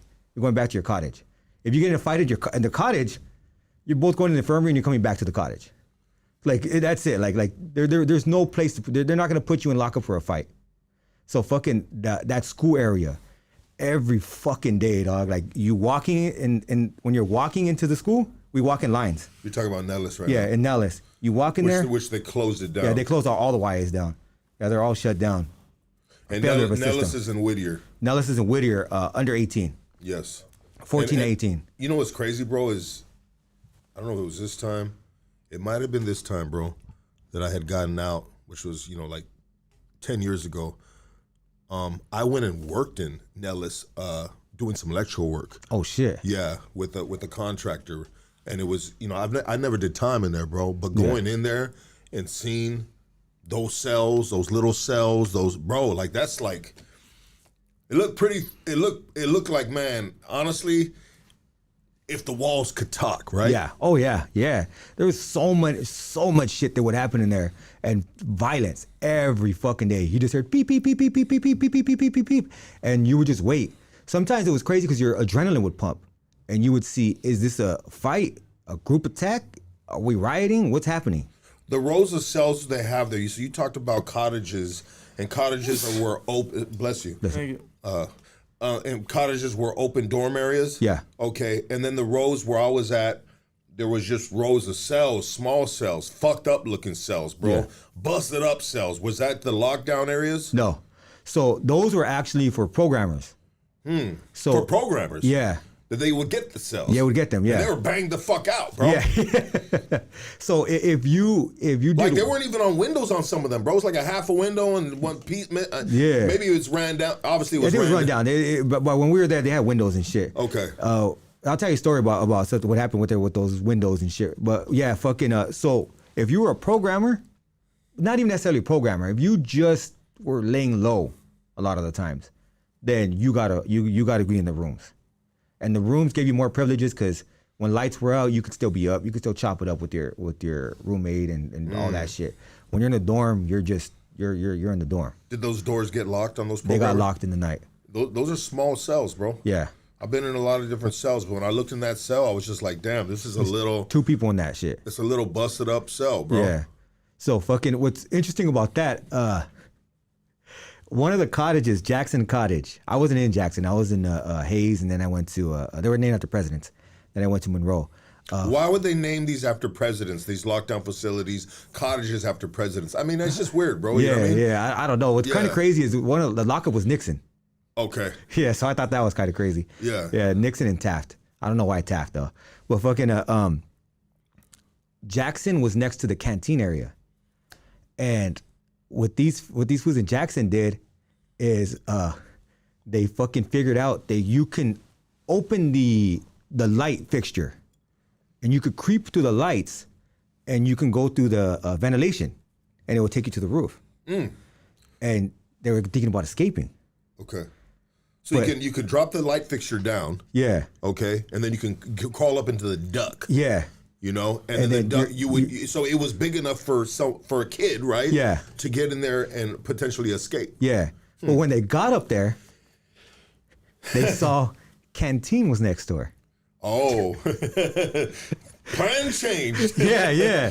So these fools were like, "Are we really? Is there really a way to get out of here?" They're like, "Let's just rob canteen." Yeah. So they went in there and I was talking to one of the fools in lockup that did it. He's from Orange County, shit, cool ass on me. He bent the fucking window, right? And he went in there and he was like, fuck, well, they got a gang of shit. The fool's not coming back for 3 days. And they're like, fuck it, let's hit it again. And they told everybody in the rooms, this is how you get out. Let's get out and we're gonna fucking raid this shit. Because in the nighttime, there's only one staff. Yeah. And they come hourly to check. Yeah. So they know as soon as that person goes back, they go to the wall, they go to the end of the hallway, they write that they checked it, they go back, they lock it up. They lock up the fucking cage area where they're at. The other staff gets in their car and leaves. You hear them leave. You're like, oh shit. So they fucking told everybody. They went in there. And we were tripping out because in the other cottages, we see these fools in Jackson all fucking fresh, brand new Cortez. It's just like, damn, these motherfuckers, they got new pants, all kinds of shit. We're like, damn. And that was all in the canteen. That was all in canteen, yeah. And they were stealing all kinds of shit. Yeah. And then they're getting caught for that shit. Yeah, they get time for that as well. Charged? Nah. That's the crazy thing about Nelles. You hardly seen fools get charged. You really didn't see a lot of fools catch cases until they got to YTS. During this time, you probably just seen a lot of fools walking barefoot now. Imagine them motherfuckers coming. Give me that motherfucking shoes. Well, snatching shoes off little motherfuckers' feet and shit. That's when they send everybody, a lot of those motherfuckers to lock up for that shit. So they went to lock up right away. Yeah. So, but there was an actual escape while I was in Nelles. So somebody got away, and that fool, he fucking, he was smart because he was from La Habra. Okay. And he got a fool from the Bay Area to go with him. And I asked him, why'd you choose food from the Bay Area? He's like, oh, because he doesn't know it. So he doesn't know the area, so he's gonna get caught. I was like, oh, that's fucked up, man. Oh, so he was gonna yeah. What do you call it? A decoy or something? Yeah. So fucking, they were doing construction and visiting. And dude had no idea that he was no idea. Yeah. But this fool went up. He went up and he sliced. When they went up to the roof, he sliced his fucking arm up. Yeah. And fucking, he jumped down, and they were running through Whittier Boulevard. And the fucking hoodoo seen him at the post, like, hey, we got 2 runners, right? And fucking, they came looking for this fool. And right away, just like his plan, they got the guy from the Bay Area. Bam, catch his ass. This fool goes running. He got away. He was gone for 2 weeks. And I said, what happened, fool? He's like, wow, fucking, I was getting ready to leave the TJ because he said his arm looked like it was going to get gangrene and shit because it was sliced up from the razor wire. And he went to visit his old lady, but her pops was slanging. And the hoodoo busted a raid at his pad. While he was visiting? You know, he was visiting, yeah. And he was like, he gave him a fake name. And he's like, fucking, so I thought I was good. He goes, dog, I was still busted at the time, so I didn't know. He goes, they have these little fucking fingerprint machines with them now. Yeah. And I was like, no fucking way. Yeah. He's like, yeah. He's like, they fingerprinted me. And they were like, this is the guy that escaped from Nelles. Yeah. And I was like, he got an 18-month time out for that shit. Yeah. But yeah, so there was, it's just little kids though, that just doing little kid shit. But a lot of times it got out of hand and there was a lot of violence and shit.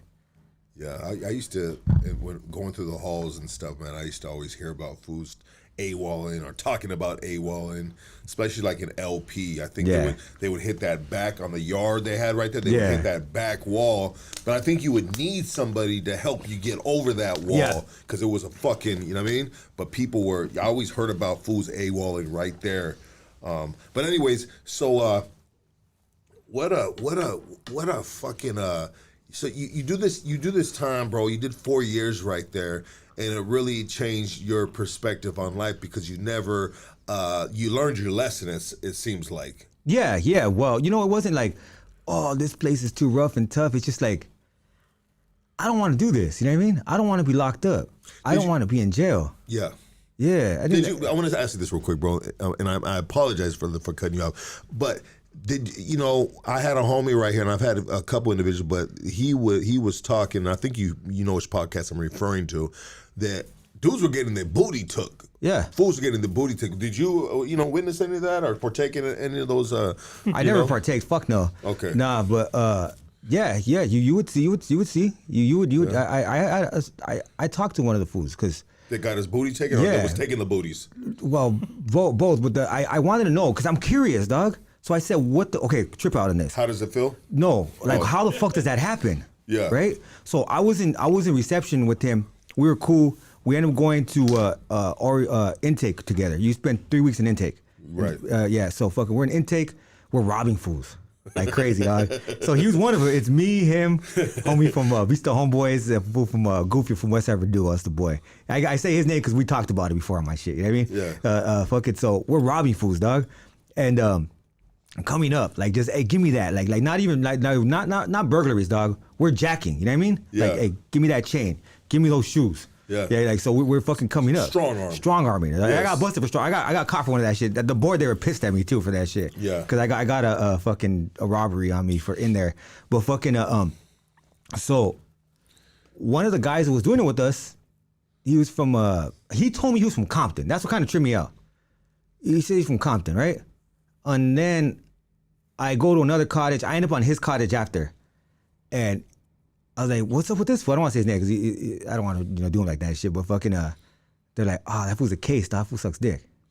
I said, what the fuck? But you do know his name. Yeah, I know. And I knew So him. he was from a hood, and I'm not telling you to say it, but he was from a hood, from a neighborhood. Well, he said he's from Compton at first. Okay, yeah. So just Compton. Okay. And then what ended up happening, because I seen him in the yard. Yeah. And I was like, hey, come here, let me talk to you. Like, what's up? I said, what happened, fool? How the fuck does this happen? And he told me the story. Yeah, go ahead. So he says when he got there, right, even though he's from Compton, he somehow was raised in East LA. So I don't know how he's from both. That's what threw me off. It happens sometimes. People bounce around, move around. Yeah. So he had 3 fools there. They were raised with him from a neighborhood in East LA. And they told him, hey, roll with us now. Or like bang the neighborhood. Yeah. And he's like, all right, for sure. So East LA, dog, these motherfuckers got enemies everywhere. Right? Yeah. So a lot of neighborhoods right there. A lot of fucking neighborhoods, dog. So this fool went from having just being a Compton resident, could have been cool, to now having all these enemies. All these enemies, dog. And fucking he was in school. Like I said, the school area was cracking, rocking and rolling, G. Like fucking off the chain, right? Yeah. And he was walking with somebody and they're like, hey, okay, so I gotta explain something first. When somebody shoots at you in YA, they disrespect, and this was back before it was all fucking popular and shit. They would disrespect your dead homies, your dead family, and everything you love that's dead. They said dead shit, right? So if they didn't like, so say for example, this water bottle, I didn't like it. I said, man, water bottle, fuck your dead shit. I'm shooting at this water bottle's dead family, dead homies, everything, right? Yeah. If I don't want to shoot at his hood, because they're fucking cool with some of these fools, I'll shoot at his family. Fuck your dead ass family, right? To the water bottle. Or if I don't give a fuck about his hood, I'm like, man, fuck your dead homies, water bottle, right? So they shot at his neighborhood. They disrespected his homies that passed away. That's on site. On site. No. Let me explain none of that shit. You know what I mean? So fucking somebody that shot at his neighborhood. Well, a lot of their enemies. You're shooting at your enemies, dog. You're like that's Mando, right? You're not gonna go there. Well, I don't want to shoot at my enemies. Now, fuck no, fool. Shoot at your enemies. You're gonna do it, right?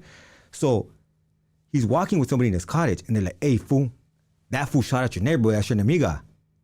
Get him." And he's like, all right, I'm gonna get him right now. So you're getting closer, and this fool's getting away because you're walking a straight line, and he's getting further and further. He's like, dog, get him. He's gonna get to his cottage. Get him. And he's like, I'll get him right now. And he ends up going to his cottage.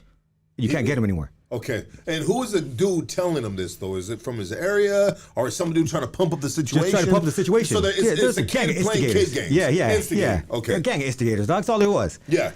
And he's pumping it up. He's in the cottage with him, though. Okay. So, and so when this happens in YA,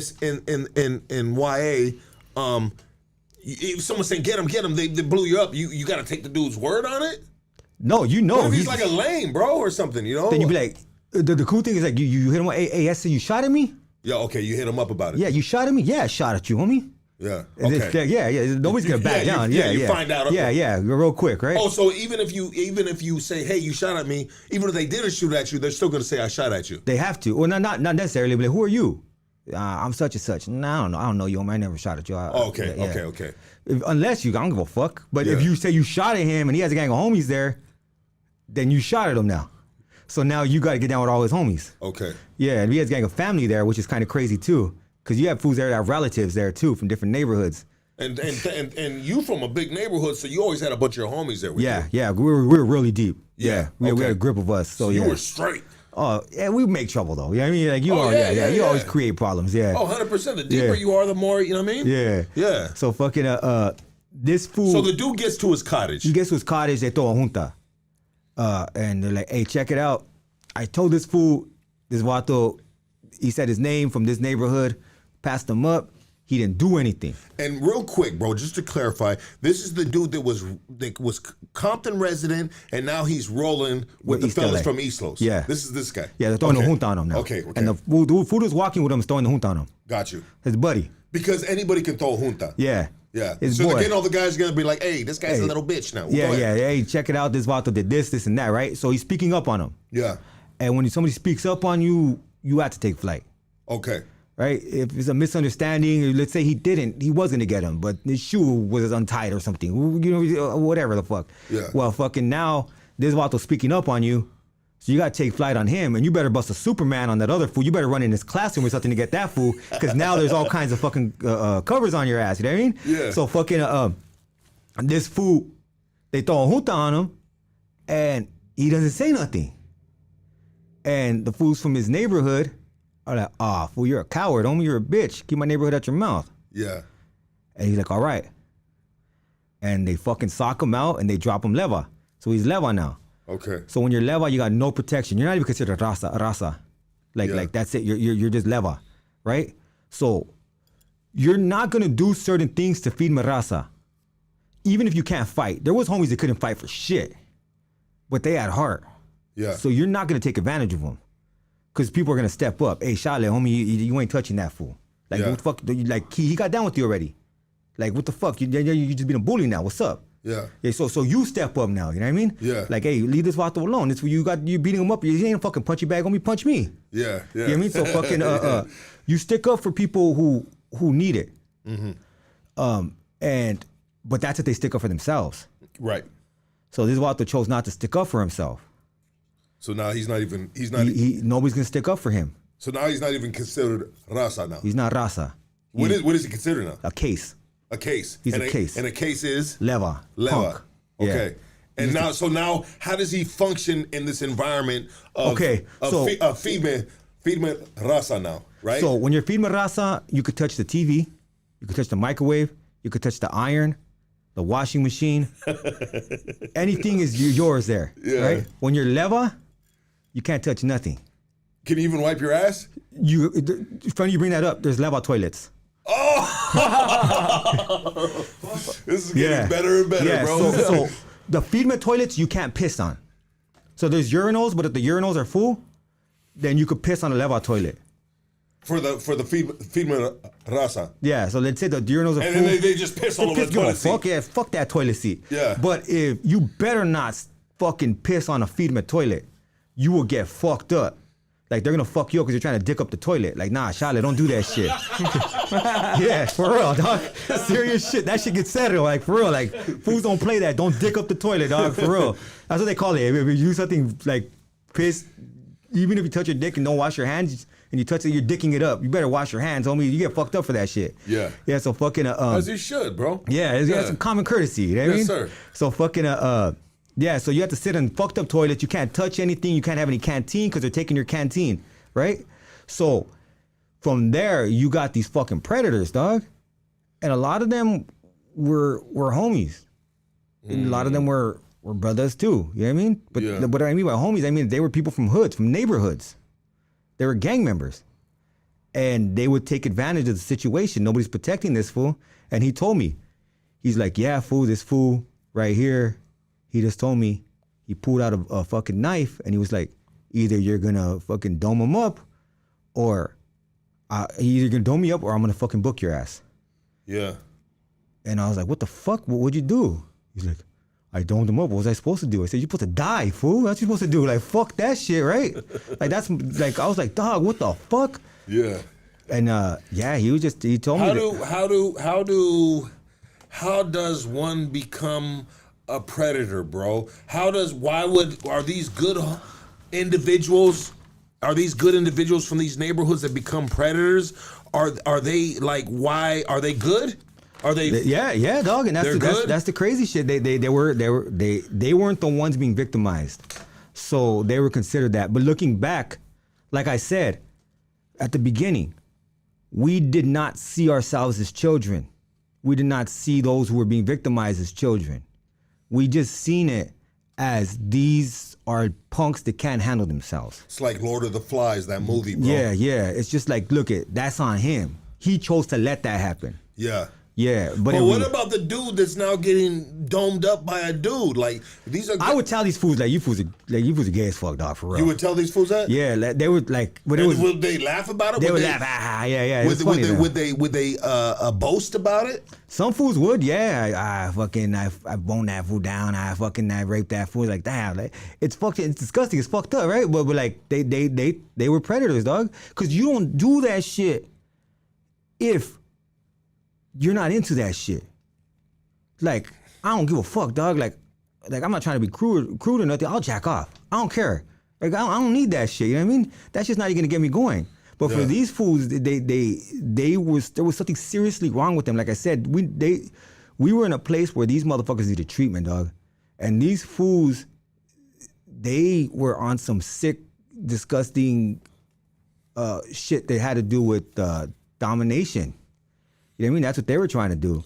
Authoritarian or something? Yeah. That's domination in the words like, I am a supreme human being in this right here. This guy's a level, he can't do nothing. And you are going to do whatever the fuck. And I'm going to get off on that. Yeah. I'm going to get off on that. And these are kids that are fucking... that have never had a job. Maybe they were raised wrong. Obviously, they were raised wrong. I mean, I really want to break this down, and I'm just, bro, I think a lot of it has to do, too, with the fact that a lot of their views and growing up were skewed. It was based on jail. Yeah. So a lot, and it's sad to say, maybe a lot of their first sexual experiences happened in jail. Yeah. You know what I mean? Because a lot of these dudes have been, they had an experience. In and out. They had an experience, a sexual encounter with a female. Yeah, so me, I went when I was 16, dog. So, you know what I mean? I already had been with chicks, so I'm like, dog, I ain't trying, what the fuck, that's some weird shit. Yeah. Yeah, like, these fools, a lot of them have been busted since they were 12, 13 years old. And so these dudes, let's think about this real quick, bro. So these dudes, these dudes do end up getting out into society because they're kids. Even if they have juvenile life, they get out. And, I'm not a YA baby, but I know there's probably a lot of YA babies that have gone to the state system, and now they see some of these dudes, and they probably keep it on the hush, huh? I've asked about that, like, what happens? And they're like, well, I don't know. If it depends on the homie, and it depends on if you try to smut him up or this and that. But I had never heard of people who are there, because I know who they are, and I have never heard of that, nothing happening to them. I've never, bro. I've been in the state system since I'm 18 years old, bro. East Lake Juvenile Hall, Glass House in downtown LA, bro. State system. And I've never heard of any, like, you always hear, you know what I mean, of all the drama that's going on. And I've never heard one dude say, hey, this dude right here was boning dudes in YA. You know what I mean? He was getting domed up, you know? So, you know, as common as it seems like it was, is that a correct statement to make? I wouldn't say it was too common, but it happened. It happened. Yeah, it happened. So it wasn't obvious. Well, thank God it wasn't a popular thing to do. No, yeah, it wasn't like, oh, everybody, yeah, let's get together. Everybody's getting their dick sucked in the day room. Yeah. Hurry up, come on. You know what I mean? But you had There goes Casey. Yeah, a few people. You had a few people who would engage in. Sometimes you didn't, like the first college I was in, I didn't see it at all. So it's like some places it's like, nah, that shit, you know? But then you go to another college and It's I like, see damn, all the weirdos are over here. Yeah. And like I said, I think a lot of it has to do with maybe their first sexual experience was probably in there. And somebody left a comment right there, and thank you so much for that. And there's been so many people that have said that time after time on this podcast of all the years that we've been around is hurt people hurt people. Yeah. You know, and that's the absolute truth, man. I mean, how many times have I lashed out at people in my life, you know, because I was hurt, you know, verbally abuse them, you know, just, you know, you feel me? I think even I wouldn't, for me, I didn't take it to that extreme, but even like I said earlier, I was hitting fucking Gomez in the face with a belt because I thought it was funny. Well, you know it what I was, bro. Yeah. I mean, it's just a belt. It's not like you're hitting with your dick or something. But the thing is, like, that's the way we were. Violence was something that was funny to us. Well, it's a violent environment. Yeah. You know what I mean? And in that environment, it's what you do, violence. Yeah. Violence is what keeps that population moving. Without violence, you know, then what is it? Yeah. It's not Nelles. Yeah. It's not YA, YT, you know what I mean? Yeah. So that was Nelles. And that shit was it was wild, dog. Like it was wild. And when I left Nelles, I went to YTS, and that violence was different. So you had fools in YTS who had already been to the joint. So like if you get busted for something, let's say you get paroled from YA, right? They could keep you in YA till you're 25. Let's say you catch a case, you get out when you're 18, you catch a case, you go to the joint for a year and a half, 2 years, you come back when you're 20, they're gonna let you out, they're gonna parole you from prison, right? Well, it's like, dog, you still owe YA time. You're going back to YA. So they send you to YTS. So on YTS, you didn't see a lot of that. You didn't see any of that shit because you had fools from the joint that knew better. Yeah. And they weren't gonna let that shit ride. No. So when I got to YTS though, I was like, I was in Nelles, right? All that shit was happening. When I got to YTS, I was like, this place is fucking crazy. Like that place is insane. You had fools that have been locked up so fucking long, right? So imagine if fool's 13 has been in solitary confinement for the past 6 years, dog. He wants out, but he can't because every time he goes out, he kicks it off. And that's what fools in YTS love to do. Let them kick it off. Let's kick it off. Let's kick it off. Every chance they get, they want to riot. And so they're like, I need freedom. How are you going to get freedom? You can't program. You can't do that. What do they do to get freedom? They're going to slice somebody to go to prison. Because if you slice somebody, you get a few years, you get to go to the joint. And when you go to the joint, you got to walk around the yard. Yeah. So these fools would slice people up just to catch a fucking chain of the joint. And like fools would, sometimes they would do extra. They would want to see, I tripped out when I seen this shit, G. They'd want to see the helicopter come to airlift people. They get excited about it. Yeah, fools would bag, yeah, all that shit. My bad. No, you're good. Yeah, but on the walls, yeah, the helicopter is here, and I was tripped out. Like, I'm not gonna lie, like that adrenaline pumps you up, but then you start thinking like, damn, man, this is fucking savagery, dog. Like we are on some fucking way out shit, and you have people like that violence there.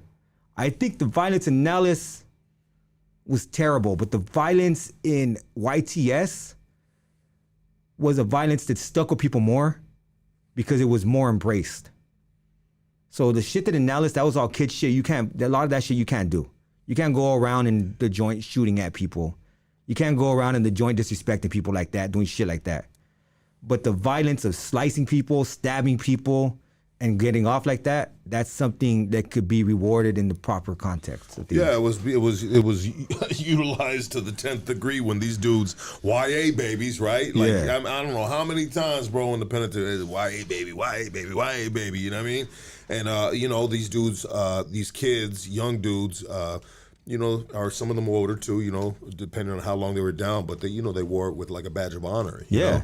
know? You know, going as a child. You know what I mean? Going through that system, bro, dealing with that level of violence and disorder and corruption for years, dog. For years, right? I went there when I was 16. I got out when I was 20 years old, and fucking, I got lucky because I came home to a stable environment. My parents were clean at the time, and they had jobs. We had a car for the first time ever. I was like, what the fuck? Like, damn, we're moving on up. So fucking, I was able to flourish because I came home to a stable environment. But had I not, yeah, you would have been in the state system and that revolving door they like to call, right? And when I got out, the recidivism rate for YA, 90%. Would go back. That's 9 out of 10 people would go back. Yeah. They would reoffend within the first 2 years. So that's, and 5% would die. The insanity, bro. I mean, even if you were just a troubled kid that committed a crime that a lot of troubled kids do, and then you get pushed into that environment, bro, you're just like fucking, damn, bro.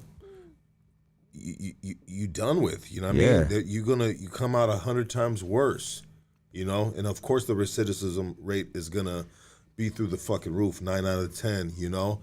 And you done fucked the kid up for the rest of his fucking life, bro. And that's what I realized when I was doing my podcast is I would talk to a lot of the YA babies, and I realized like, oh shit, a lot of us have trauma. This traumatized us, and we didn't realize it. And a lot of us, like I worked. I had pretty nice jobs throughout my time out here. I can't talk about that shit at Bank of America. Nobody wants to hear my war dogs, you know what I mean? Yeah. And I really can't explore it. So I really didn't get the chance to explore it until I started doing my YouTube channel. And that's when I understood like, oh shit, a lot of us were holding that trauma in. And it kind of felt good to let it out. To have a platform, to have people, therapeutic. Therapy, really bro. therapeutic, yeah. Because a lot of individuals within the Latino community, you know, they don't get the proper help, you know, therapy. You know, you go into the white community and they got fucking a whole regimen of pills little fucking Johnny's taking Monday through fucking Sunday in that little fucking bop box, you know what I mean? And they're getting, you know, maybe a little too much sometimes, right? You know, they end up fucking all fucked up off them damn pills. But, you know, so sometimes, and I know that with Hood Stocks, man, this has really been a place you can come and share your story, and it's therapy for me. It's therapy for them. It's therapy for individuals that are watching. It's very, very educational. I mean, you know, you were doing what I've been doing. You know what I mean? Mm-hmm. You know, and need more of it, man. More of it, because just going back to what I was saying, I don't mean to be long-winded about it, bro, but just Raza seeking out therapy, professional help, bro. I don't know if it's lacking resources within the community. You know, maybe a lot of these, you know, I don't know, bro. You speak on that a little. Yeah, so I actually was fortunate enough to go to therapy. Okay. There's something that I think a lot of us deal with when we get out, especially people who have been busted for long periods of time. Not that I wasn't busted. I can't say I was busted for a long period of time, but I was, you know, still the experiences I had. Isolation is something that we're not used to dealing with people outside of our comfort zone. So there's certain things, if there's not a certain order, if there's certain, it's uncomfortable, right? And people don't know how to deal with it. So if you don't know how to deal with things and they're uncomfortable, our natural reflex is to loke up, get crazy about it. Fuck that. What the fuck is this, right? So I was actually defense mechanism. Yeah. I was getting pretty bad with that shit because the longer I stood out, the more I had to deal with, the less prepared I was. And my wife just basically told me one day, like, you need therapy. I was like, I don't get no fucking therapy. Yeah. And she's like, no, for real, you really need therapy. And this is what I seen that made it difficult. I called 4 therapists. 3 of them were not taking new customers. We're not taking new clients. Yeah. I was like, man, fuck them then. I was ready to give up. And one called me back. Yeah. And he took me in. I told him my story. And he helped me go through it. Yeah, and usually what it is I've noticed, like through now that I have insurance, or the Kaiser insurance, you have to get an order from your doctor. That's probably not the right terminology of Like it. a referral. A referral, thank you. Yeah. Dog. It's a referral. Yeah, you got to get a referral to see a therapist. So there's actually, even with great insurance that I've had, bro, there's still a process to Yeah. it. So it's not like it's easy thing to do, you know. So what you did is you kind of did it like an old school type of way, just trying to call a therapist's office. Is that what you did? Well, I had PPO insurance. Okay, so that's cool. Yeah. So you can basically go there. And, when I went there, he and I was going through what's it called, EEI or some shit, like through their the first 3 sessions were free because the bank was paying for it. I was at Bank of America at the time. Okay. And he liked me so much that he was just like, you know what? I'll just charge your insurance. I'm not going to charge you with the copay and everything. And he was able to really help. You said he liked you so much? Yeah. Okay. Yeah, we connected. And that's the thing I think a lot of people need, is they need to find somebody that connects with them, a therapist that connects with them, that's going to understand them and it's going to really help them break through. And it's going to help them understand why this happened. Like, why do I feel this way? Why do I have this anger? I never thought I was angry. I would laugh about everything. I thought everything was funny, right? I wasn't mad. I was laughing. This was having a good time. Then you find out, like, no, I was coping. I was mad. I was angry. I was unsure. I was insecure. There's a lot of different masks that I wore. Insecurities. Yeah. My mask was fucking, I don't give a fuck, right? I mean, I carry my insecurities to this day as a grown man, a 47-year-old man, bro. Yeah. I still have insecurities that I mask as well, right? Yeah, well, a lot of us do. And there's certain ones we're not going to give up because it takes a lot of work and a lot of times you're not ready at that point, right? And when you do address that one, there'll be a new one. Because we're humans. We're going to, like I said, we're going to be different people today than we were 10 years ago. We're different people. So our insecurities are new. They'll change. Yeah. We'll find some new ones. Yeah. I used to be insecure at the bank because everybody said I looked like a homie. Yeah. And I wanted to look like fucking a banker. You know what I mean? Well, you look like a banker today, sir. Yeah, but now I want to look like a homie. Yeah. Nah, but you tripped me the fuck out when you walked in and I seen you. I was like, what the fuck is this fool right here? Because he's actually got the whole setup, man. He's got the dress shoes on. He's got the slacks. You got to do it, man. The briefcase. He's got umbrella. A briefcase sitting over there. Yeah. And the umbrella too, man. Yeah. I thought he looked like Mary Poppins' hitman or something. I don't know what the fuck, dog. No, that was stupid. Anyways, you look sharp, brother. I appreciate it, dog. Yeah. And so that's funny, even in the, I want to ask you this, bro. Do you know about any of these dudes, these young kids, man, that were committing these heinous acts in like Nelles, bro? Like what became of them? I don't. I remember there was a group of them who hit the county. What do you mean a group of them? They're all booty bandits or what? There was 4 of them who got caught up for a case. Oh, wait, hold on. They got caught up for a case in Nelles? Yeah. For would it be rape? I think it was sexual pressure. And they made somebody dance in a thong. Yeah. Okay. So, and I don't know how the fuck they got caught. I don't know what the hell happened. I don't even know why the fuck they would enjoy that. But they made him dance in a thong. And it's fucked up because he would try to get crazy. He was a case. And he would try to get crazy with other cases. They'd be like, shut up, fool, you were a thong. And they kind of shut him down, you know what I mean? Like that. Wait. Say that again. Repeat that real quick. Yeah, so he had to wear a thong, right? Okay. And then because you're a case. Okay, the case. There you go. Yeah, the just because case. you're a case. The terminology of a case, which a is leva. Okay, punk. yeah. Just because you're a case doesn't mean that. You got to wear a thong. Yeah, or that you're gonna let everybody just fucking slide on you. You know what I mean? Like you're gonna defend yourself against somebody. Yeah. Somebody weaker than you, maybe, or somebody at the same level as you. Or you're finally gonna have a bad day or be fed up with it and be like, you know what? I just got my nuts from the canteen right now. Fuck that. Yeah, And you've seen that. Yeah, you've seen that. You see people like, fuck that. I'm not taking this shit anymore. Yeah. And they'll start getting down. and they break. Yeah. And fucking but yeah, he would always try to like get crazy with other cases, and they would tell him, "Shut up, you wore a thong," and then he would just be like, "Oh, like that's it," like shut him down. Also, the other cases would tell that. Yeah, he'd try to loke up on them. And be like, because there's levels of cases within the case community. The case community is a crazy community. Yeah, within the case community, it's like shit. Don't fuck with that guy right there. He wears thongs. They ain't never gonna get me like that. I get my ass kicked every single fucking day, but I ain't putting a thong on. Yeah, there's levels to that shit. There's levels, and so the dudes that were making the dude wear the thong, they caught a case. And it was 4 dudes. It was 4 guys. They went to the county and they came back with kind of directives. You know what I mean? Like, hey, this shit has to stop. And at that same time, I think Young Beeves had talked about it.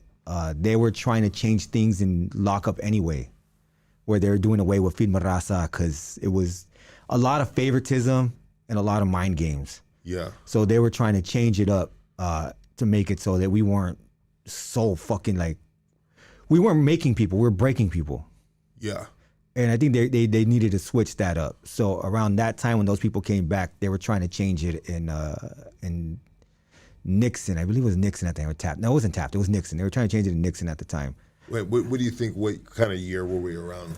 It's about 2002. 2002. Huh? Yeah, 2002. Okay. Yeah, and people, they said, you can't do that anymore. We're not Firma Raza anymore. We're just homies and this and that. And so a lot of it calmed down with that. But unfortunately, racism began to run rampant after that. Race, yeah, segregation and stuff like that. So that. How do you feel about speaking of Young Beeves? You know, he's a good friend of this podcast and a good friend of mine. He's a good friend of yours too.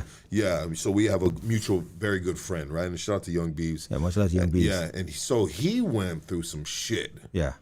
He went through some shit, and I just had him on here recently, man. And you know, we came to a point in the conversation, which obviously was a live feed, right? So I'm not saying anything that, you know, that was said behind closed doors and like that, but an observation that we can all make, right? Mm-hmm. The Beeves is still, to this day, you know what I mean? He's got trauma behind. I think a lot of people do. Yeah. I think a lot of people do. Like I was saying earlier, if you don't deal with the trauma, you just wear a mask. Yeah. And that's it. And they say he's a comedian. They say some of the best comedians had a lot of trauma. Bro, crazy. Yeah. Yes. So it's not surprising to me that he's a comedian. Right? It's because comedians always have trauma. There's that's why a lot of them fucking, unfortunately, Chris Farley died young. A lot of them overdosed, a lot of them, not that he would do that, but that's just pointing out the traumas that they had, right? So he has trauma, but the only thing I think that makes it a little easier for him is he has good people around him. You know what? I want to give Beeves a big shout out, man, because there's a lot of dudes that went through what Beeves went through, but none of them have, you know, sprouted from the concrete, like they say, the rose is sprouted from the concrete, right? Yeah. You know, he is rightfully sprouted from the asphalt, the concrete, you know, and doing what he's doing. Like, he is vocal about it. He makes, you know, he wrote a book about it. He does podcast about it. You know what I mean? Like, he has, like, there's not a lot of guys that have been in that situation that have done what Beeves has done. I think he's probably one of the first. Yeah. He's one of the first, huh? Yeah. He was able. What I love about the way he does his things is he's so authentic to himself. Also, yes, he doesn't try to be anything that he's not. Dude, he's a great guy. Dude. Yeah, and he is who he is. Exactly, and that's it. Yeah, yes. And he's gonna give you the truth from his perspective, his story. Yeah, and if you don't like it, fuck it. You don't have to. Yeah. Like but he won't be an asshole about it either. Yeah. Like, he's a fucking nice guy, dude. Yeah, really nice guy. He's a cool dude, but he's a dude that you know, at one point in his time in his life as a kid, that he was he was humbled in a humiliating way because of the games that were played, right? Yeah. You know, within that, you know, YA and everything, Yeah. man. Yeah. He it's really rough because, like I said, it's favoritism.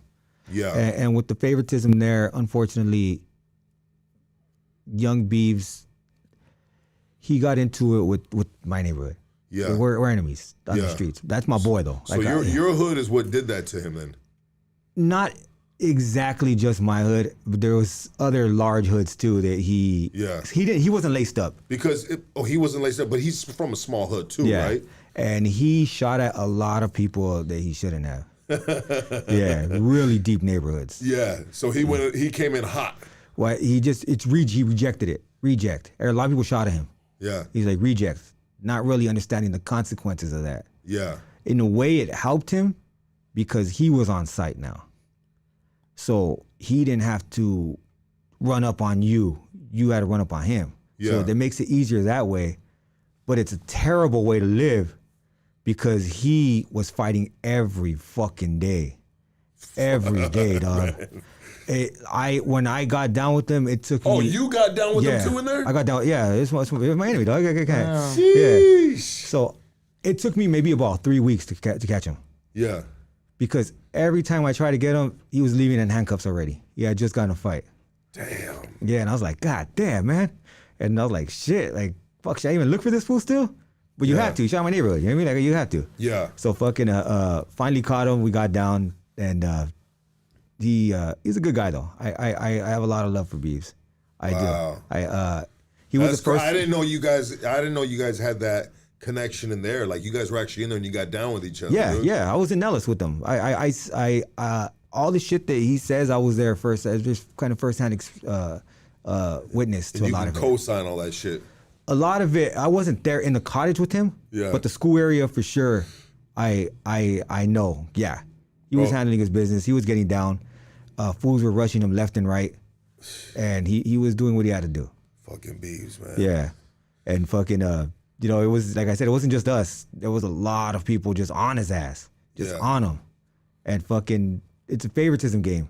So if you have these fools that are like, hey dog, you want to catch my run back? Yeah, fuck yeah.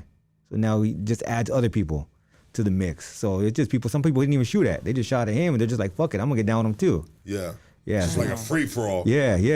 I'll get down with this guy. Did you ever make young Beeves dance in a thong? Nah, young Beeves, I doubt he would do that. Yeah. But fucking, yeah, nah, fucking. Love to my boy, but young Beeves. You know I'm fucking gonna clown a little bit. Nah, but he was doing his thing. Beeves just got the Tesla logo tattooed on the side of his face. I just saw that. Did he? Yeah, look, here's the photo. I was like, Shut the fuck up, bro. I know what that's about. yo, look at this. Huh? You don't know Oh, what? fuck, right Yeah, here. does he have a Tesla or I don't know? I'll ask him later. I was like, the hell yeah, fuck? dog, Oh, I let's think I know go. what it is. Oh, you know what it is? I think so. Hold on, let me turn the mics off. Cover your mouth too.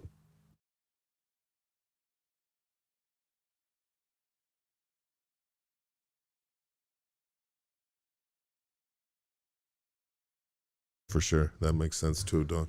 Shout out to Young Beeves, man. Much love to young Beeves. Yeah, love to young Beeves, and Beeves is probably like one of the most reoccurring guests that we've had on Hoodstocks. He's actually the first person I interviewed.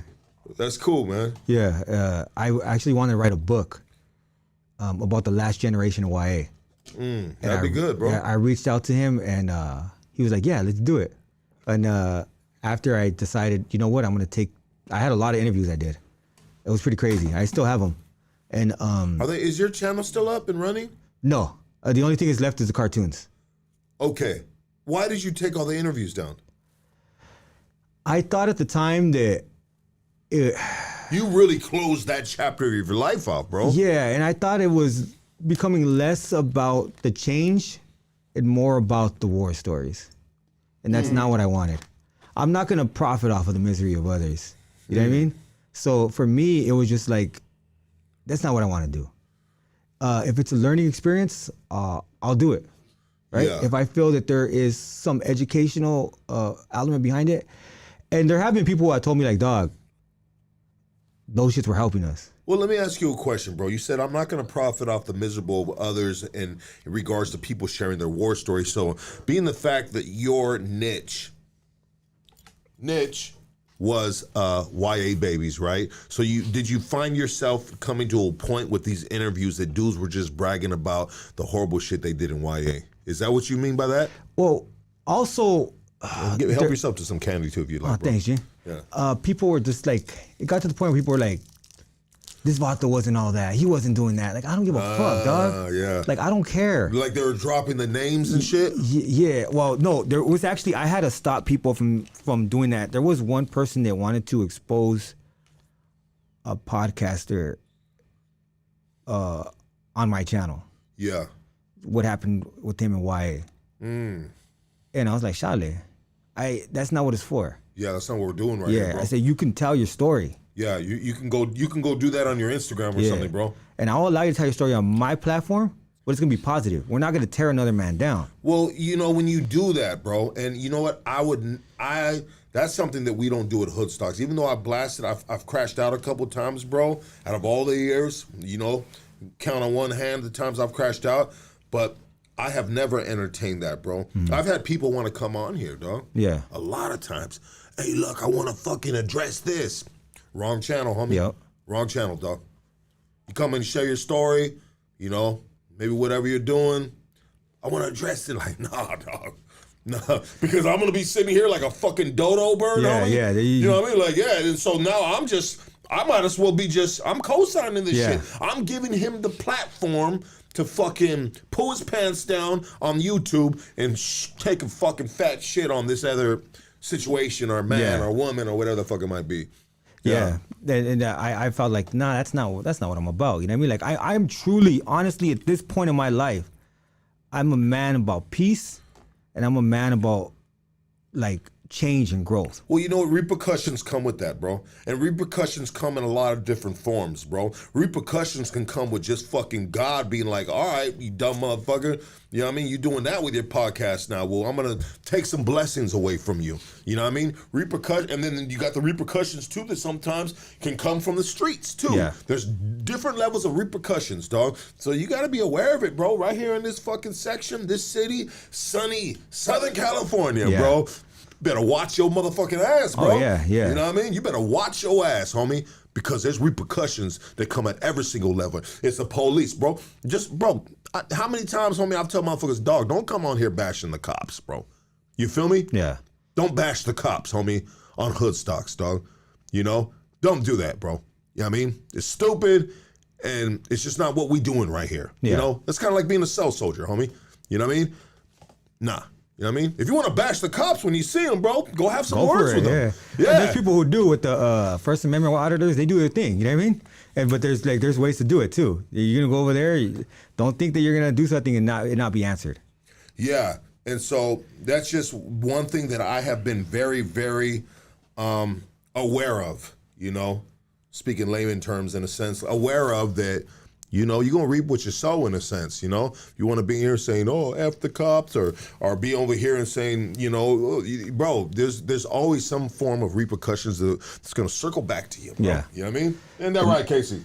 Yeah, I'm really thinking about a niche that would really complement the channel and, you know, don't want it to be a part of or separate than what it is to confuse the audience, right? Oh, you're talking about yourself right now. Yeah. No, it can be anything you want, bro, because people will support you, bro. And you'll bring another audience. You'll build another audience to the channel, bro.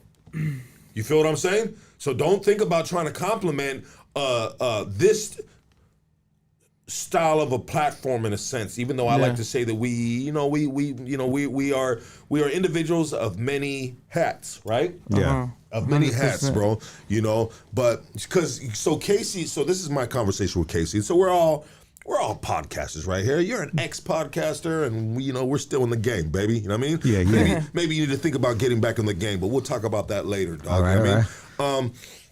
So Casey's got his thing going on.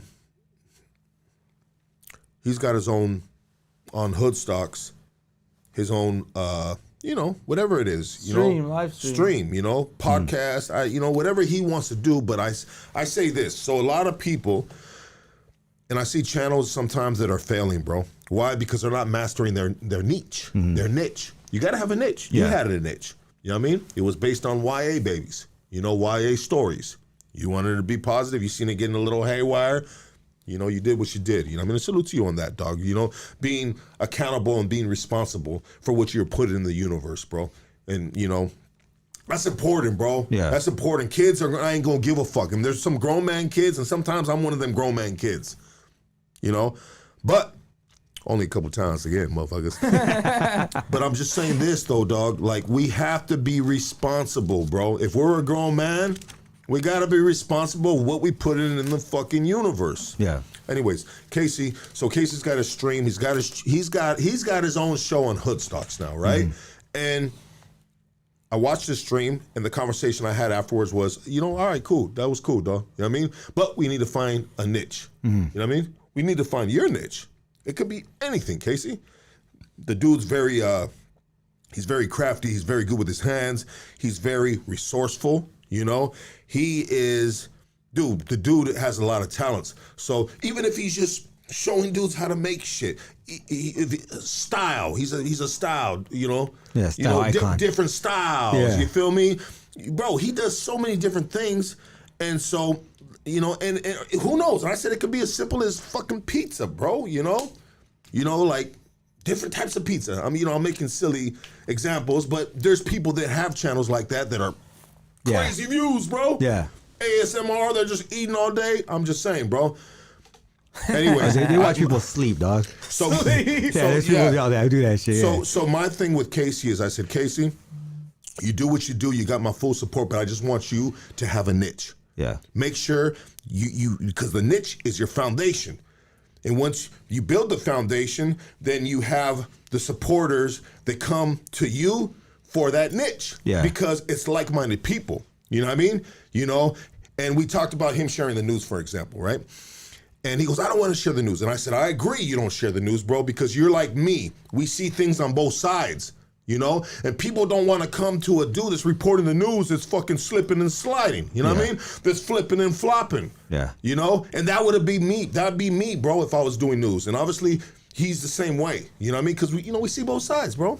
But they want people, like, if you're going to be a fucking hardcore Trump supporter, go hard on and stand on your business, homie. And then who are you going to attract? You're going to attract a bunch of like-minded people that are hardcore Trump supporters too. I'm just using it as an example, you know what I mean? Yeah. But so there's a lot of channels that are failing because they're not mastering their niche, bro. You know what I mean?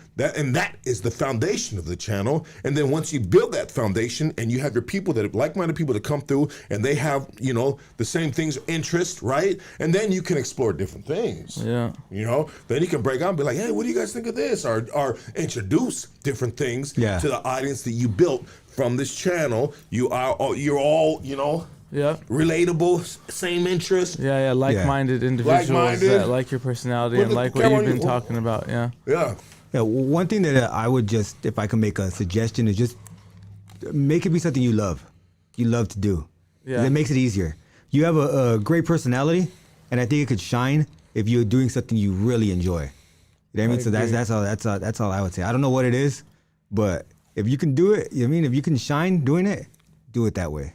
And so he was like, I want to kind of like do the lifestyle, like my lifestyle, or talk about what I'm doing. And I'm like, well, if you want to do lifestyle, you can do lifestyle, bro. But you got to show me your lifestyle. Yeah. You know what I mean? You got to have a camera guy go with you, and it's easy, really. Mm-hmm. You know what I mean? Or you can even do it yourself with the phone, bro. Edit it, upload it, bro. Yeah, you can even say, this episode we're gonna talk about when I went bowling. Yeah. Cut that shit, or golfing, whatever. You know what I mean? Cut that shit up and fucking I don't know, comment on your own shit. That'll be interesting. He has an endless thing of opportunities or opportunity that he can create within this platform right here that he is a part of, right? Yeah. You know what I mean? He's gotta get the idea, bro. Find the vision, put one foot in front of the other from the vision. You know what I mean? Yeah. And he'll be good. World is yours, Casey. Yeah, it is, bro. The road is yours. Starring Casey. You know what I mean? There it is right there. You know what I mean? Yeah. You know, ideas are endless, bro. Oh yeah. I was even thinking like he could just try new things, and then comment on it. Show footage. I tried this week. You know what I mean? Like there's all kinds of shit people could do. Yeah. It's just like you said, you have to be committed to it, do it the right way, and it has to be like you can't stray too far from that. I say this. So he has a studio. You know his studio. Yeah. It's kind of like his compound, bro. That's his man cave. That's his safe haven, bro. That is, you go into that place, bro, probably now, and everything says fucking Casey in it, bro. Yeah. Bro, he has fucking sewing machines. He has everything that he does in there, bro. Very crafty dude, very talented individual, bro. And you know what? Casey's compound, bro. He can be showing so he wants to do live streams, right? Mm-hmm. Okay, well, bro, you can introduce bro, you're in a shop, bro. You're a shop. Yeah. Like, bro, there's a million things you can be showing people right there and doing what you do. You know what I mean? I'm just saying. Yeah. World is yours, Casey. Yeah, man. It's your oyster. So you know, he's gonna work it out, right? Yeah. I'm gonna work out the kinks and really figure it out. So my main thing too is I critique a little bit because he wins, I win. Yeah. You feel me? Yeah. And I need him to win, bro.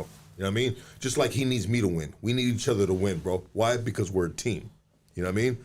You know, and so he did a live stream and he was just real casual in it, which is cool. It's the first live stream. You know what I mean? Mm. And he's kind of like, you know, he's back with Hoodstocks. Me and him, you know, we broke up for a minute and then we fucking kissed and made up, bro. You know what I mean? You know, so we're, you know, and me and him are so cool, bro. Yeah. Like we're so good, bro, that it's like we didn't even miss a day, bro. Yeah, like, we just get back to work, bro. Yeah. Like it was really like, it wasn't like no crazy hard feelings. Resentment. Yeah, no, like yeah, it's like I'm fucking damn dog. I'm sorry, bro. I'm glad you're back, bro. You know what I mean? Let's roll. Bam. Like we didn't miss a day, bro. Yeah. Clicking. You know what I mean?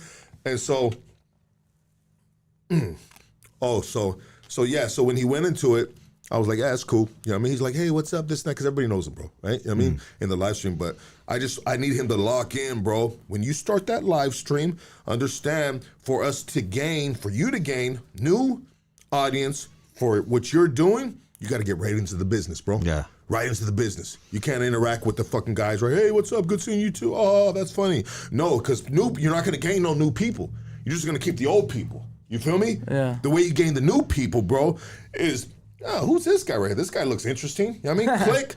Hey, guys, what we got here today is You know what I mean? I'm going to show you how to build a motherfucking a popsicle house. Yeah. You know what I mean? Right? Yeah. You know, we're going to build a popsicle house today. Or today, guys, hey, what do you guys think about fucking Incredible Javier's back and he's running around with a trench coat with his fucking dick hanging out. You know what I mean? You know, but like you got to get straight to the business. Yeah. You know what I mean? You know, and that's how we're going to pull in new audience, you know what I mean? Yeah. But you can go in there casually, and you're just gonna keep our old audience. You feel me? And not that there's anything wrong with the old audience, but it's all about building growth, new subscribers, new audience. You know what I mean? Yeah, and I think what a lot of people ignore nowadays is game, right? You have the game, dog. You have over 100,000 subscribers. Almost, you have 200,000 yet? Yeah. 200,000, right? Yeah. So it's not an accident, dog. That doesn't accidentally happen. You know what you're doing, right? So Casey, you know, he's fortunate enough to have somebody in his corner. Well, he's been very thankful, bro. Yeah. Trust me. Well, he's been here with me too, bro. We have built this together, bro. You know what I mean? And he's been a very, very intricate. But I'm just saying, like for him to gear in this machine, you know, build it up like not his own thing, but like his. I would say not channel, his show, right? Yeah. Like, on your channel. To have me as his as kind of a mentor. Yes. Yeah. Then that's perfect because you have somebody in your corner that's rooting for you that knows. Yeah, exactly. Well, I felt kind of bad, bro, but I was just like, because when he was like, he did his first stream. Check it out, guys. He does his first stream and he FaceTimes me right away. You know what I mean? Yeah. And he's just my boy, bro. And I said, here comes my son right here. You know what I mean? FaceTimes me right away. And he's like, whoa, bro. Like, you know, I was like, yeah, that's cool, bro. You know what I mean? I said, you want me to critique? And he's like, well, yeah. And I was like, that's why I called you. And I can see he's got a glow of like happiness, you know what I mean? Yeah. And I'm just like, I hope what I tell him right now doesn't take this from him. But if I didn't give a fuck, you know what I mean? Which I do, you know what I mean? I got to talk to him straight. You know what I mean? So I just told him exactly. I said, hey, bro, this was cool for a first stream. but this is what you need to do, bro, for success. Yeah. You know what I mean? You need to figure out your niche, bro. You know what I mean? You know, I said, you know, and you know, blah blah blah. We had an extensive conversation, you know, and he was all ears, and I love the dude for that. You know what I mean? Yeah, hell yeah. And that's where you get better, though. And when I'm telling him, like, bro, I'm not trying to say, and I wasn't just bashing him or nothing like that. I was just like, you know, critique, constructive criticism, what I thought. You know what I mean?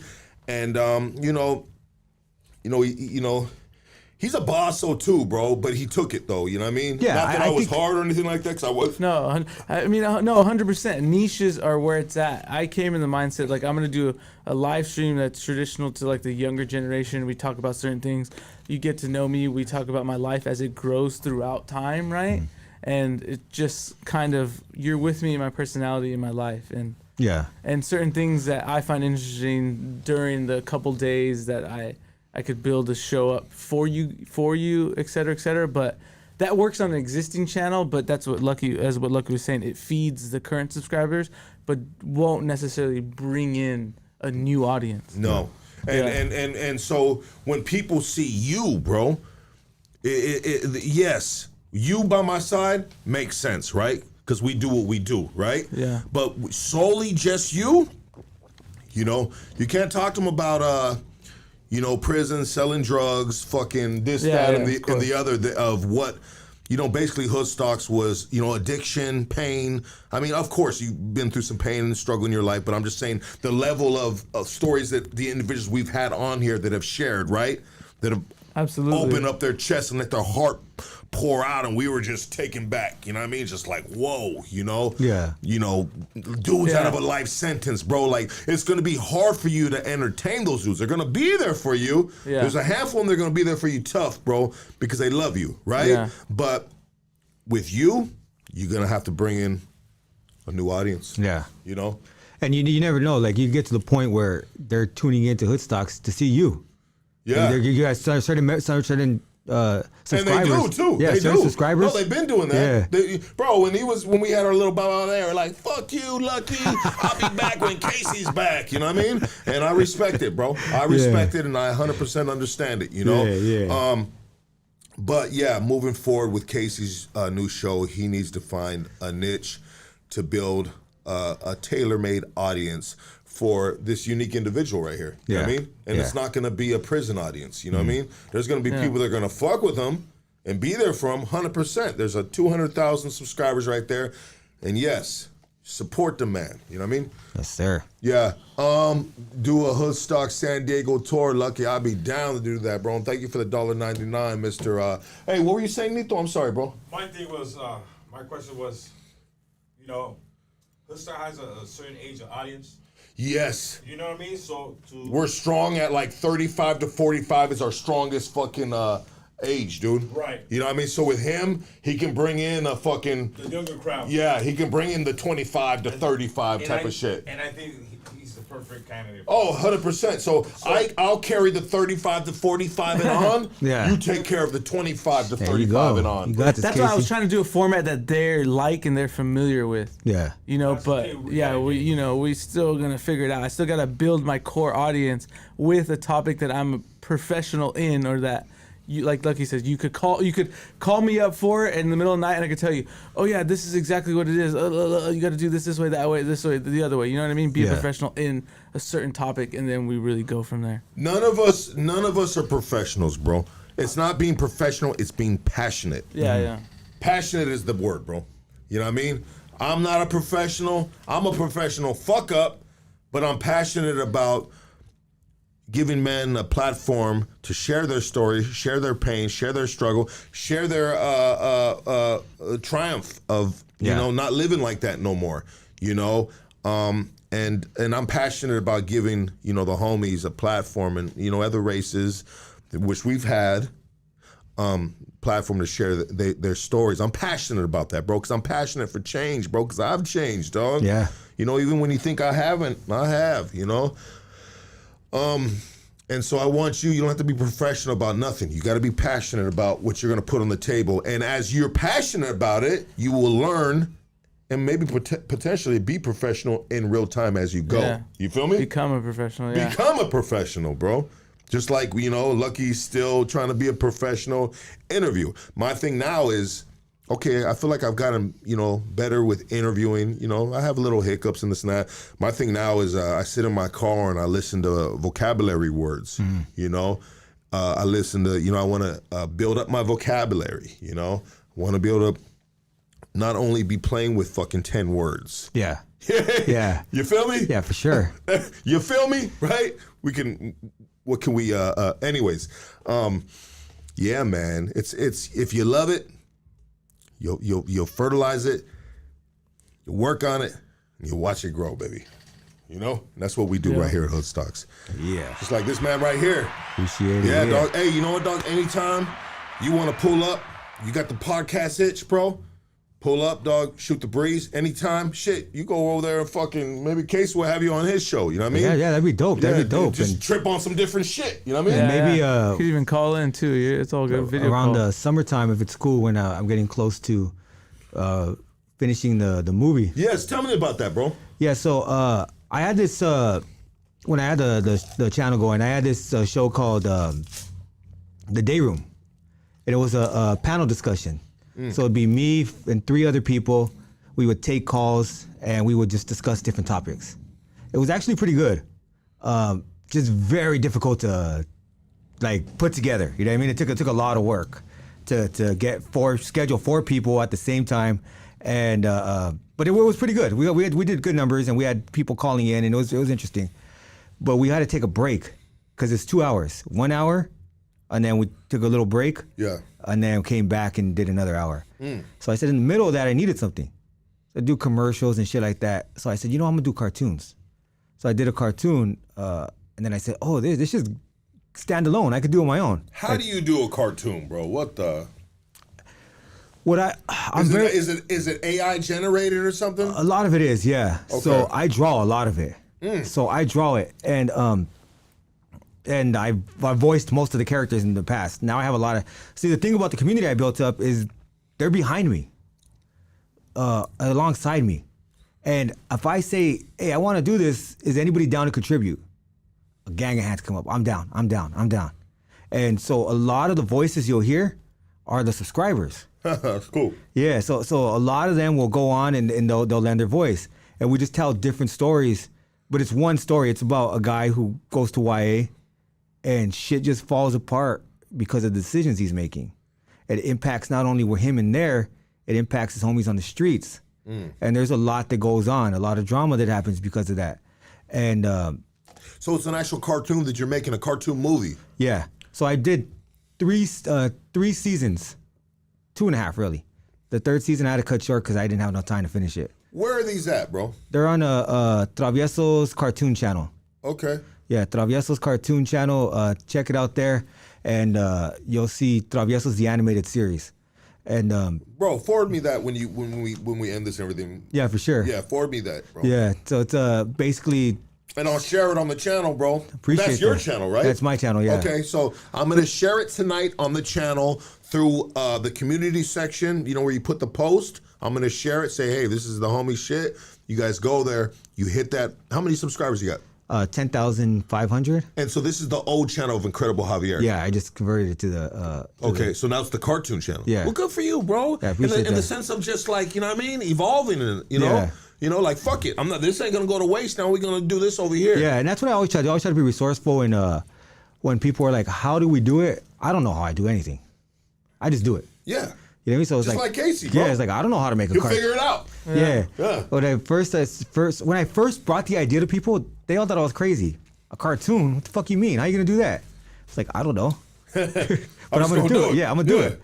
And that's kind of what I do. I put my mind to shit because I think one thing that I had in my previous channel that I called was the G attitude, gangster attitude, right? The G attitude. It's like you don't back down. If something comes up to you, what are you gonna do? You can back down. You can run. Nah, you can meet it head on. Yeah. So any obstacle that I meet, it's no longer violent or anything like that, right? But any obstacle I meet, I'm gonna address it head on. Yes. So I don't know how to make a cartoon, but I'm gonna learn, and that's not gonna stop me from doing what I want to do, right? So anything that I want to do, I would not allow my ignorance to stop me from it. Sheesh. You know, I will become knowledgeable in it. that's all that's all you can do. Let's go. Incredible Javier, man. Appreciate that. Yeah. So so I got the cartoon going. I got 2 seasons. You could see a drastic change from the first 2 seasons to the 3rd one.